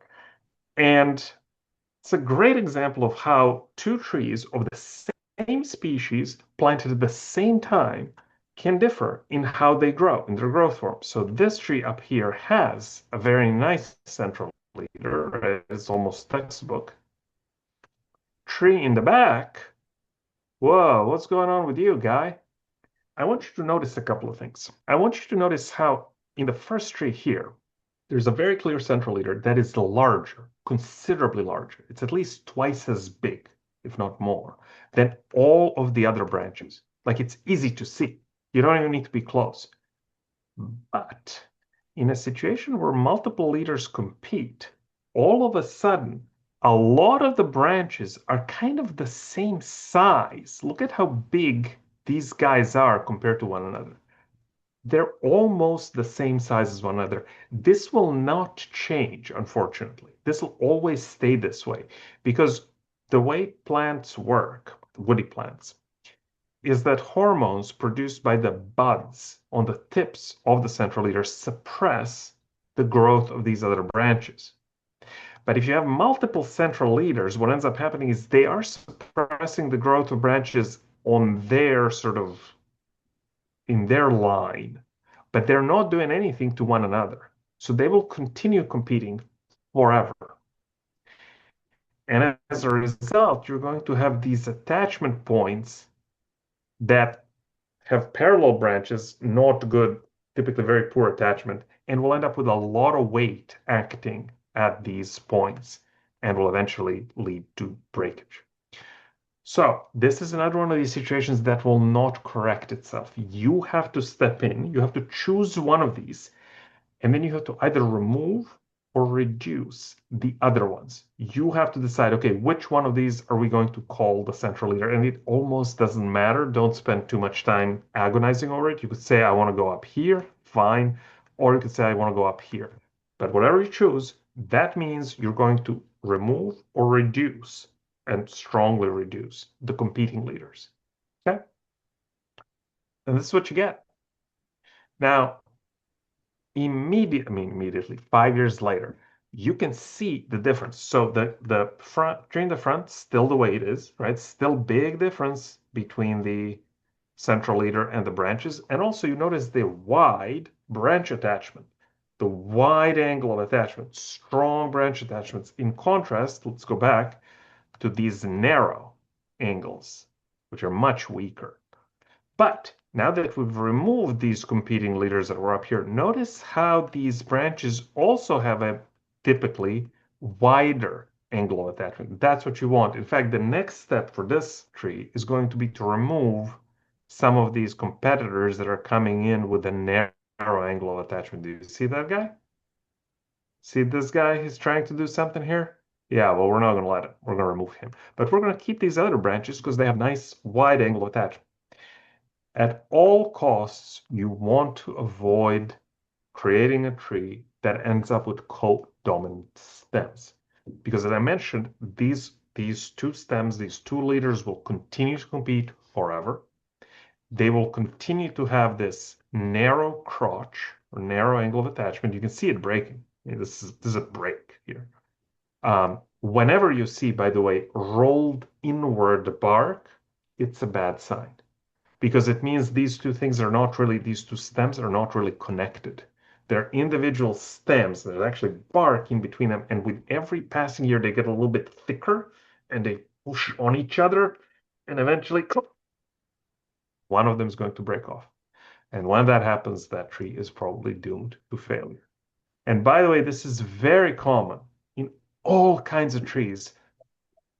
This ash, excellent example. It's a disaster. This is just a disaster waiting to happen, right? You can see the crack. It even happens in conifers, not as commonly, but it even happens in conifers. It happens very commonly in oaks, in the oaks that we grow all around Bay Area, coast live oak especially, but also valley oak or blue oak.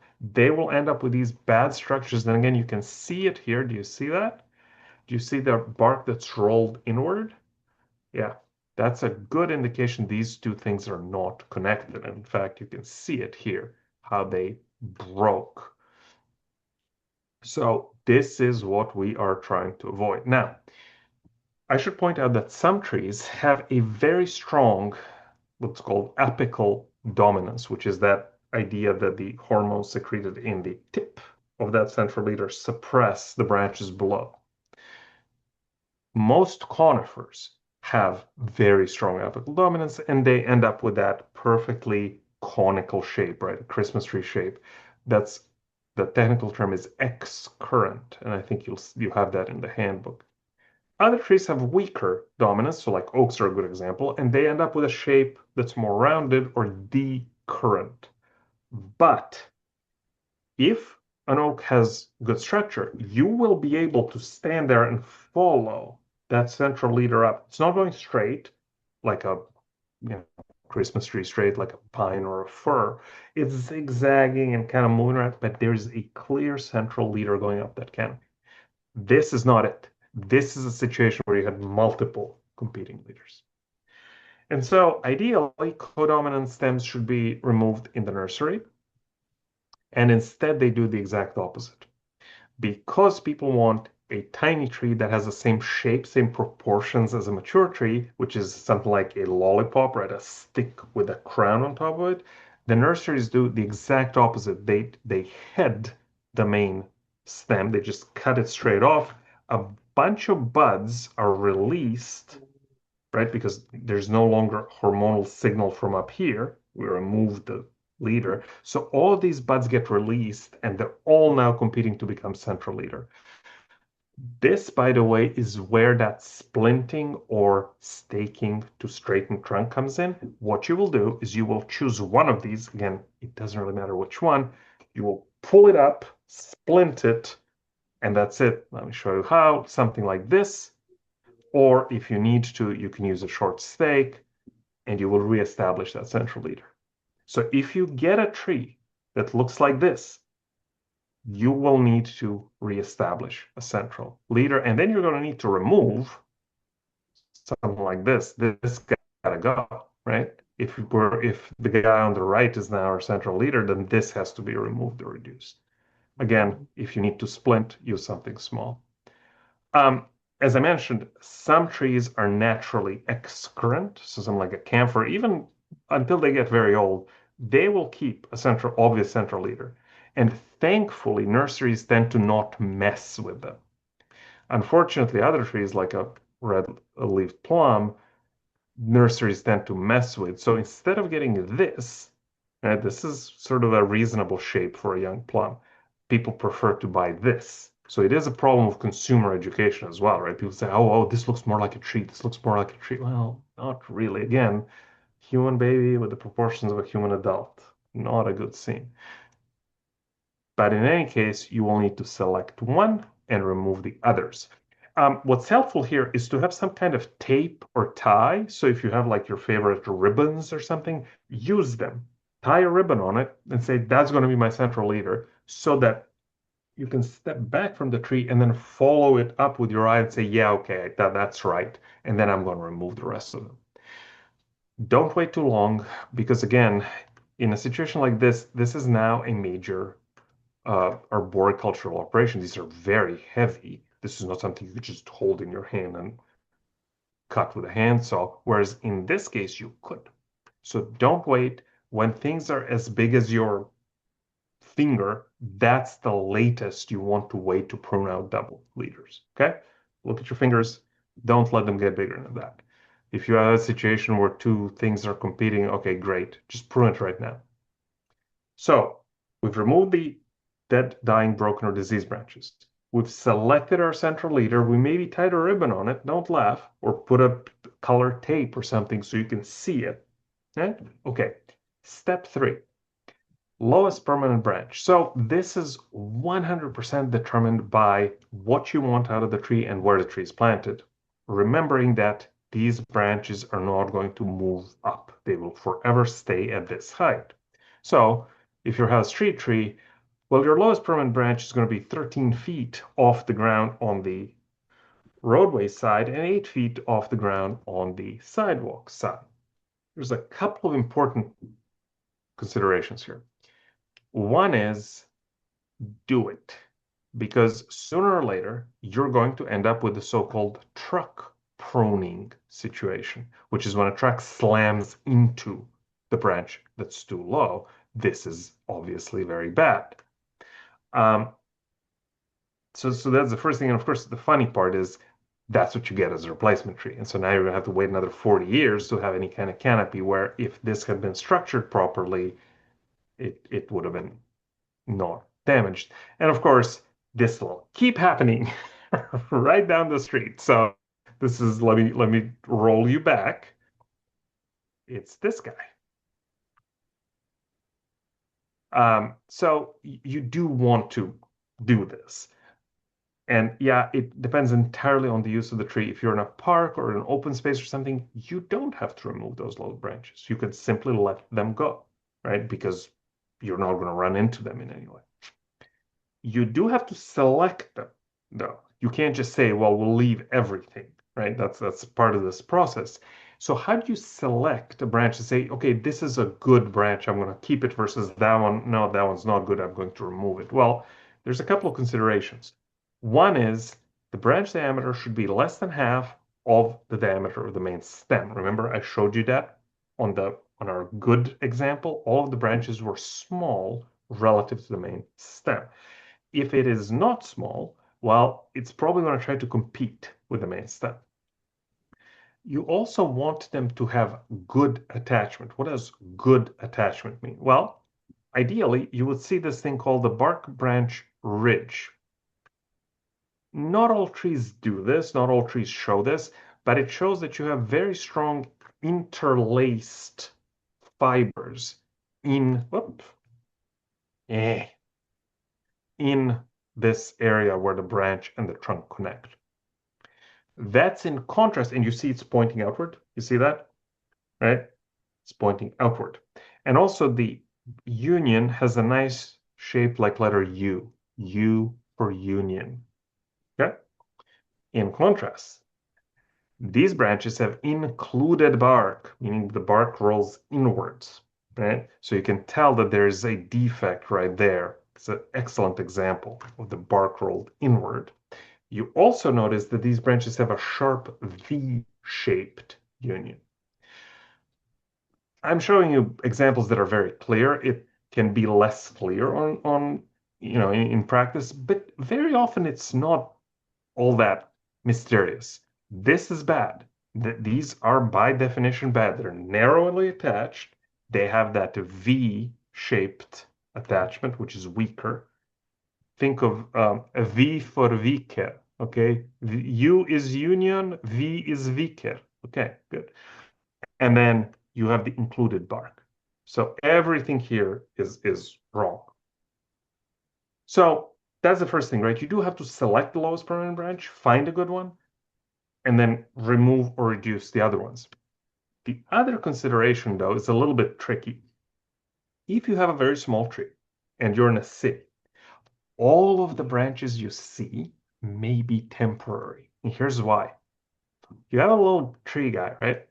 You just planted him and you're back in the 90s. Well, the top of the tree is at 11 feet. We need to be 13 feet above roadway. That don't stress, but do start making decisions. Start shaping this tree, making sure that it has a central leader, that it doesn't have crowding branches, that it doesn't have badly attached branches. And then when you get to the right height, you can then say, okay, now we have a lowest permanent branch. But again, don't wait too long. This tree is all wrong right now. It is not going to magically fix itself. You have to go in, and when you look at this tree, just look at it for a moment. It's going to be pretty dramatic pruning required, right? I'll show you some dramatic pictures a little later, but this is going to be pretty drastic. So yes, you want to do it now, because if you wait, now everything that could have gone wrong has gone wrong. We got narrow branch attachments. We got whole 1, 2, 3, 4 competing leaders. To reduce this tree is going to take away a lot of the stored energy. We're going to instantly stress that tree. Don't wait. So the fourth step is kind of the same thing as the lowest permanent branch, but moving further up the tree. Establish scaffold branches. Scaffold branches, same deal. You want strong attachments. You want no included bark. You want wide angle. And you want them to be separated. So remember, again, branches don't move apart as the tree grows. So if two branches are like separated by a couple of inches now, as they thicken, they will eventually run into each other. So you want them to be separate. But most of all, this is what you want to avoid. You want to avoid a situation where all the branches come out of the same spot, because that guarantees you that, right, they all come out at the same height. That guarantees that you're going to have crowding and eventual breakage. Not to mention they're all competing, right? These are all competing leaders, every single one. And this is a ginkgo, by the way, which is one of my favorite trees. So any tree can suffer from this fate, right? And again, when you're in this situation, there's very, very, very little we can do. And you can see that, again, removing really large branches results in pruning wounds that never close and results in decay and shortens that tree's lifespan. You can really see it here on this locus, and you can really see it on the ash and the pistache, right? You can see the cracks, you can see the decay. Again, lots of cases, lots of potential for failure. This tree is failing right now. I would move the Mercedes if I were that guy. Right now, that tree is failing.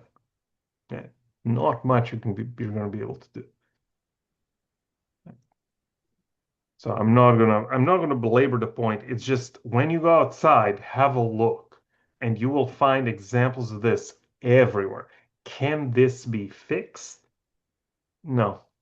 I mean, there are temporary mechanical solutions like cabling or bracing. They are typically way too expensive for municipalities or like institutional landscapes to use. Occasionally, private gardeners can hire somebody to do this, but I think the evidence for some of these is less than robust. Let's put it this way. There's just not a good way to fix things once you're at this point.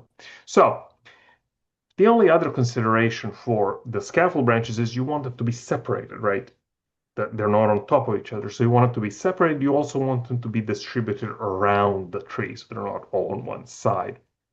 About a foot if the tree is going to mature small, maybe a foot and a half if the tree is going to mature big, just so that if a branch is, think about a foot and a half, right? If a branch gets fairly thick and it's like 5 or 6 inches thick, you still have some space in between them, right? But don't stress. All you want is you want something like looks like this and not something that looks like this. Okay.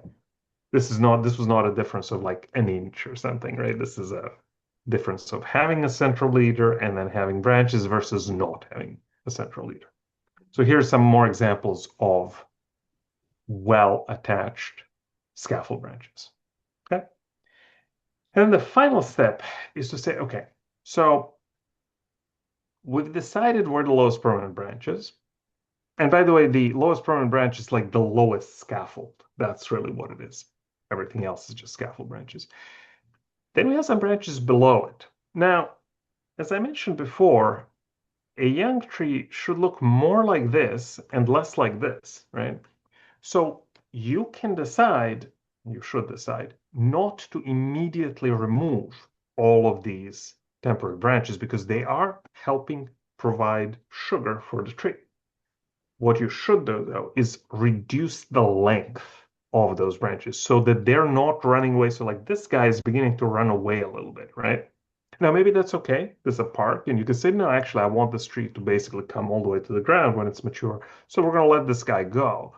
Or you could say, no, I need to be able to visually see through it. So this is maybe our lowest permanent branch. We're just going to make sure that none of these branches run away because they are temporary and we want to redirect growth into the rest of the tree.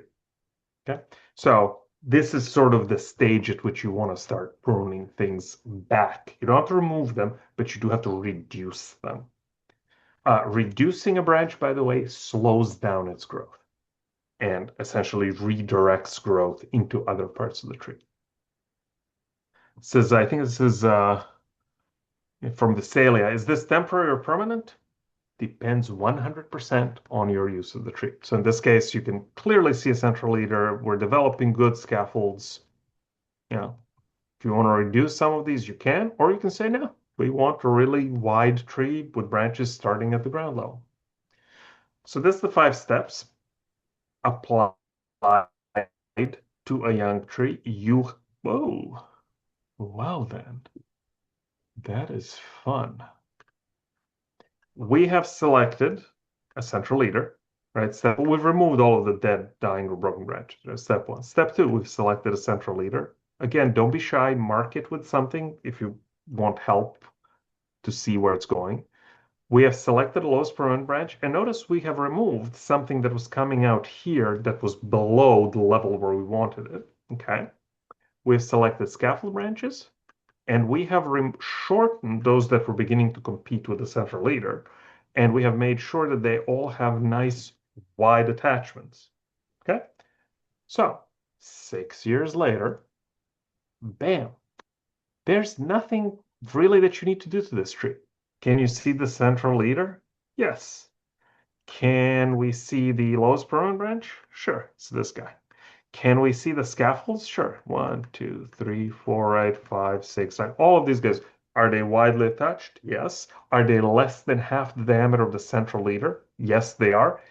If we're concerned about this guy, we can reduce him. In fact, I would reduce him. I don't like how he's climbing up here, so I would reduce him to this.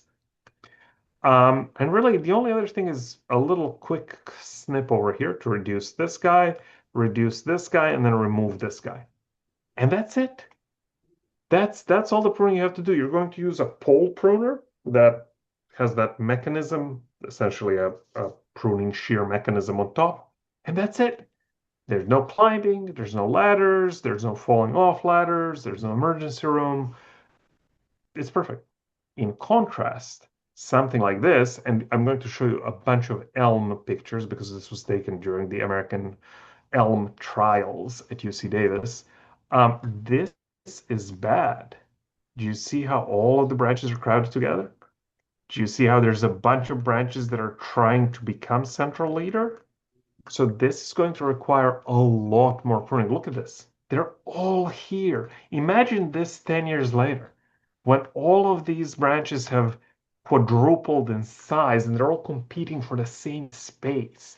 It's a disaster. Look at this narrow branch attachment right here. Look at that. Horrible. So it's going to be before and after pictures. And I really want you to have a long, hard look. It doesn't look pretty. But that's what you have to do in order to actually set these trees up for success. So here is a tree with all kinds of nonsense going on. No central leader, a whole bunch of competing leaders, narrow branch angles. This is just horrible. Well, let's try it out. Let's say we want to designate a central leader. How about this? Okay. We want to remove the competing leaders. Okay, there's going to be a lot of cutting, but this whole thing's going to have to go. These guys are going to have to be reduced at least, if not removed. And then look at this dude. He's competing with our central leader too. So that's the end of it. That's the after picture. Okay, we show another one. This is a little more common. Accolade elms are a little more common these days, but look at this. Immediately, it's immediate competition. All kinds of nonsense. Okay, again, reduce the one in the back. So they reduced it already. They'll have to come back and reduce it again. By the way, you can do that. You don't have to do everything in one pruning cycle. You can reduce it, then come back, reduce it more. That helps keep more leaves on the tree, it reduces stress on the tree, and you're going to have better results in the sort of short term because the tree is not going to be completely, you won't leave it without leaves. But if you're only going to touch this tree once, then you have to do all of this at that point, right? Because if you're not sure you're going to come back, then you should be more aggressive or more vigorous rather than less. Patriot elm, not that common in California anymore, but same deal, right? You can see the competing leaders, you can see all kinds of nonsense. These branches are essentially also trying to compete with the leader. You don't have to remove them completely, but you have to reduce them big time. And you can see that reduction, big time reduction. And again, you have chosen a single leader and you have reduced the other ones. Conifers, yeah, absolutely. Don't let this happen. It's less common, but it does happen. So remove dead, dying, and broken branches. Select the central leader. Don't allow this to happen. And then select the lowest permanent branch and the scaffold branches. There it is. That's your lowest permanent branch. So a couple of considerations. When do you prune? Well, ideally during the dormant season, so that'd be winter. In California, it's not much of a problem. If you're in a lot of other places in the US, arborists don't really love doing some of this work when the weather is super cold. But in California, it's mostly not a problem. You can do it really anytime after the leaves have gone in the fall and before you see the bud break in the spring. Ultimately, you can do pruning anytime. You are going to set back growth of that tree more if you prune during the growing season, which you may want to do, right? That might be something you want to do. And there are other considerations like birds nesting and things like that. So if you're working in larger trees, those other considerations come in. But ultimately, prune rather than not prune. Right? If it's a matter of I have time now, I'm not sure I'm going to see this tree again for a few years. No, make the corrections now. Waiting is always worse. Yeah, so this is just a few notes. If you have to prune during growing season, you have to prune during growing season, do it. Would be my brief message. How much to prune? So the basic rule of thumb is the older the tree, the less pruning it can tolerate. A young tree, you can remove 75% of its canopy, and you saw that, right? And the tree will still be okay. There's just not that much energy stored in those small branches, but also that small tree doesn't have that much tissue that needs the energy. Whereas when you have a large tree, you have two problems. One is there's a lot of energy stored in the large branches, but also there's a lot of trunk tissue. There's a lot of that cambial tissue on the trunk that needs to be fed. And so if you remove the leaves on an older tree, you immediately throw that tree into an energy deficit. For a younger tree, that's not the case. You slow down the growth, but it's not a fatal event. Ideally, you would not remove more than 25% of canopy. And the way you visualize this is that you remove a branch, you take it and you pile it up on a single pile. This is very important. You don't just go around the tree, snip, snip, snip, break, break, break, cut, cut, cut, cut, cut, and then step back. It's like, there's not so much left. No, instead, as soon as you remove the branch, put it on a single pile, and then you can visually notice, man, the pile's growing bigger, the tree's growing smaller. Okay, maybe I should stop. By the way, I don't want you on an orchard ladder. They are quite dangerous and not something master gardeners should be doing. At this point, you want to hire an arborist because however expensive they are, and they're expensive, they are cheaper than physical therapy, chiropractors, and rehabilitation. So don't do ladders. And again, if you have a smaller tree, you can remove more material without injuring the tree. And in a situation like this, I showed you this tree, you have to. There's no way around this. This is not going to self-correct ever. This is generally true. So trees that are transplanted, and this goes both for ball and burlap trees and for bare root trees, but also even container stock.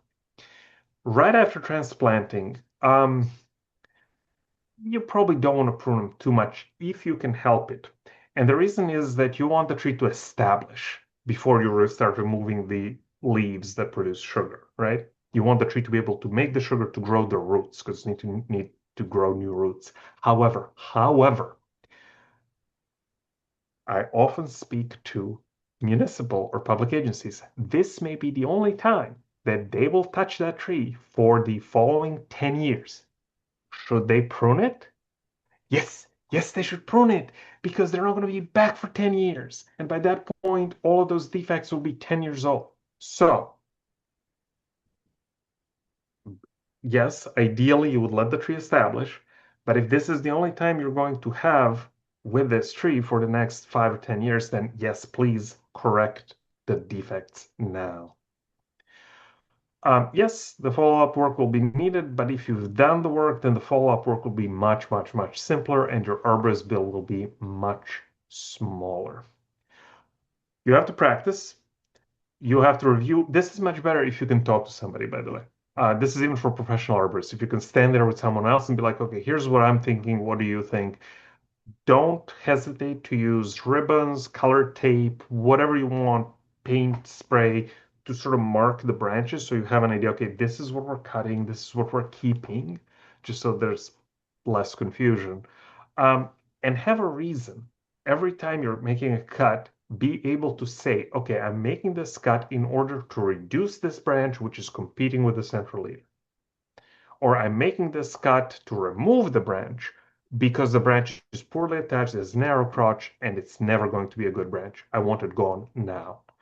And again, take the branch you cut, put it on a pile so you can see the pile, step back, look around, and do be flexible. I mean, none of this is sort of written in stone. You have to be a little bit flexible. And don't expect instant results. Let me scroll. Like, a lot of people will say that this looks better than that, right? Now, you know better. You know better. But this is something we just all kind of have to get over. We have to make the corrections. We're setting this tree up for long-term success. And so for a moment, for a few months, it's going to look unhappy. Once the leaves come out, nobody's going to notice. But just be willing to kind of live with that discomfort for a few months. Questions? Okay, we have several questions, and this one's from Michelle. Do you have to remove the whole branch of a competing leader, or could you just cut it back? Okay, good question. Let's go back. Give me a second. So it depends. I would suggest you would remove the entire competing leader because you really want to redirect the growth into that leader you've chosen. What you can do, especially if it's a larger tree, you can severely reduce the other competing leader. That's called subordinating it. But then you have to come back. This is important. You have to come back and remove it the year after, usually the year after. So frankly, I think it's usually safer to just remove the competing leader entirely. And again, if we roll back all the way to the beginning where we had those two London plane trees, one of which was straight and the other one had that crook and competing leaders. No, those have to go. Those have to go because I want that leader to establish itself. All right, this one's from Deborah. If you must remove a large branch and leave a large exposed section of wood, what are the recommendations for painting a wound sealer on the exposed wood of the tree? None. Don't paint any wound sealer on anything. So I'm trying to find an example of where this is. That's because, good. Okay, perfect example, actually. This is a small wound. This is a small wound. What is going to happen? You can see this. The cambium, which is the tissue that's just under the bark, is going to create this callus or wound wood. The two are a little different, but for our purposes, it's essentially the same thing. That'll gradually thicken and seal over the cut. It's not going to heal it in the way we heal our cuts. It is going to seal over the surface. What you want for that cambium to get to work right away. And if you paint something over the cut stump, let me hold up my cup without spilling the water. Imagine we paint this cut surface and we paint something over. The cambium is the rim of the cup, right? So now you've painted over that cambium and you've delayed the process of wound wood and callus formation. Don't paint anything. At what point are temporary branches removed? And that's from Pat. Great question, actually. Whenever you decide you don't need them anymore, you do. So for temporary branches, you have to keep them small. So, and at some point, you're going to say, you know what, I've done this for 3 years. We don't need these anymore. The tree is much bigger. It has these few smallish branches at the bottom, and I've kept them small intentionally so as to redirect the growth upwards. I'm going to now remove them. So no, you don't have to keep them forever. You will have to, as long as you keep them though, you will have to come back and make sure they stay small. So you can't let them run away. They eventually, at some point, that will not really be a problem anymore because they'll become shaded and they will sort of become suppressed naturally anyway. But yeah, at some point you just want to remove them. We're talking about years rather than months, but we're also talking like 2 to 5 years rather than like 10 or 20. Okay. This is from Anka. How do you identify which trees can handle trimming or shortening of the branch ends?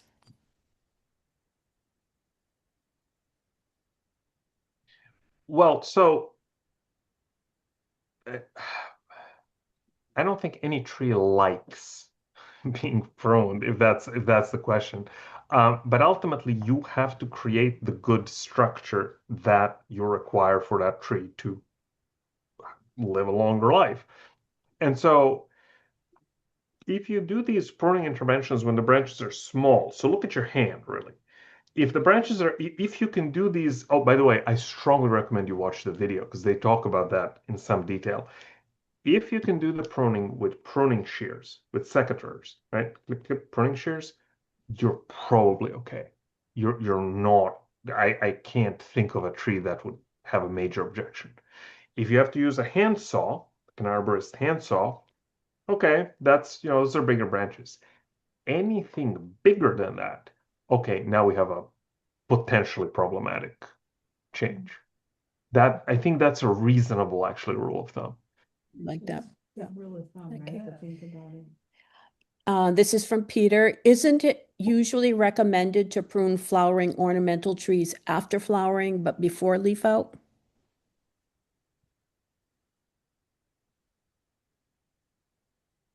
Oh, okay. Great question, actually. That's a really good question. So, I don't know. Short answer, I don't know if there is an actual rule like that. There may very well maybe, and I just don't know it. Um, but here's where that comes in. You have to know how the flowers are born on your tree. In other words, borne, how they're carried on your tree. Because so go out and look at some flowering trees. Some of them are already beginning to flower. If the flowers are carried terminally, if they're at the end of the branch, and you're like, I'm going to shorten these branches, well, you've just cut off all your flowers, which, probably not the greatest thing if you have a flowering tree. Something like a crepe myrtle, right? That'd be a good example. Like, oh yeah, let's like make the canopy a little bit more compact. Great, you have no flowers this year. So I think that's part of that recommendation is if you want to enjoy the flowers and those flowers are in terminal buds on the branches, wait until you've enjoyed the flowers before you remove those parts of the branches. Does that make sense? I think that's probably where that comes from. This one's from Laura. Is there a branch angle that is too wide?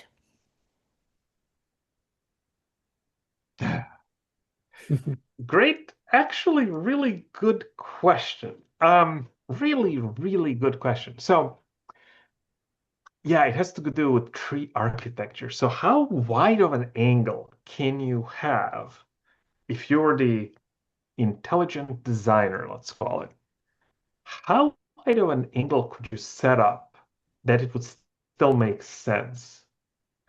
And basically, you can see this in this picture. Um, there's a term for this called epiness. It's the change in branch angle. That's probably as wide as you want it to go. Why?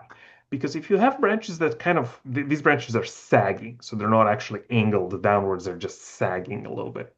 But if you had a branch that was angled downwards, and then you had another branch coming out of it that was also angled downwards, you would have basically a zig and then a zag right back into the trunk, which is why we don't see that, because evolutionarily that doesn't make much sense. So the short answer is no, you're probably not going to see a branch angle that's too wide because it doesn't make sense really. The plant wouldn't really survive very well with that. Like the branch would basically bump into the trunk again. Like this branch would be like that. Let's say next branch is 90 degrees. It's like this. Okay, next branch is 90 degrees. It bumps into the front. That's a really good question, actually. This one's from Folia. 25% of the canopy. How often? Is it once a year, or can you do it once in the summer and once in the winter?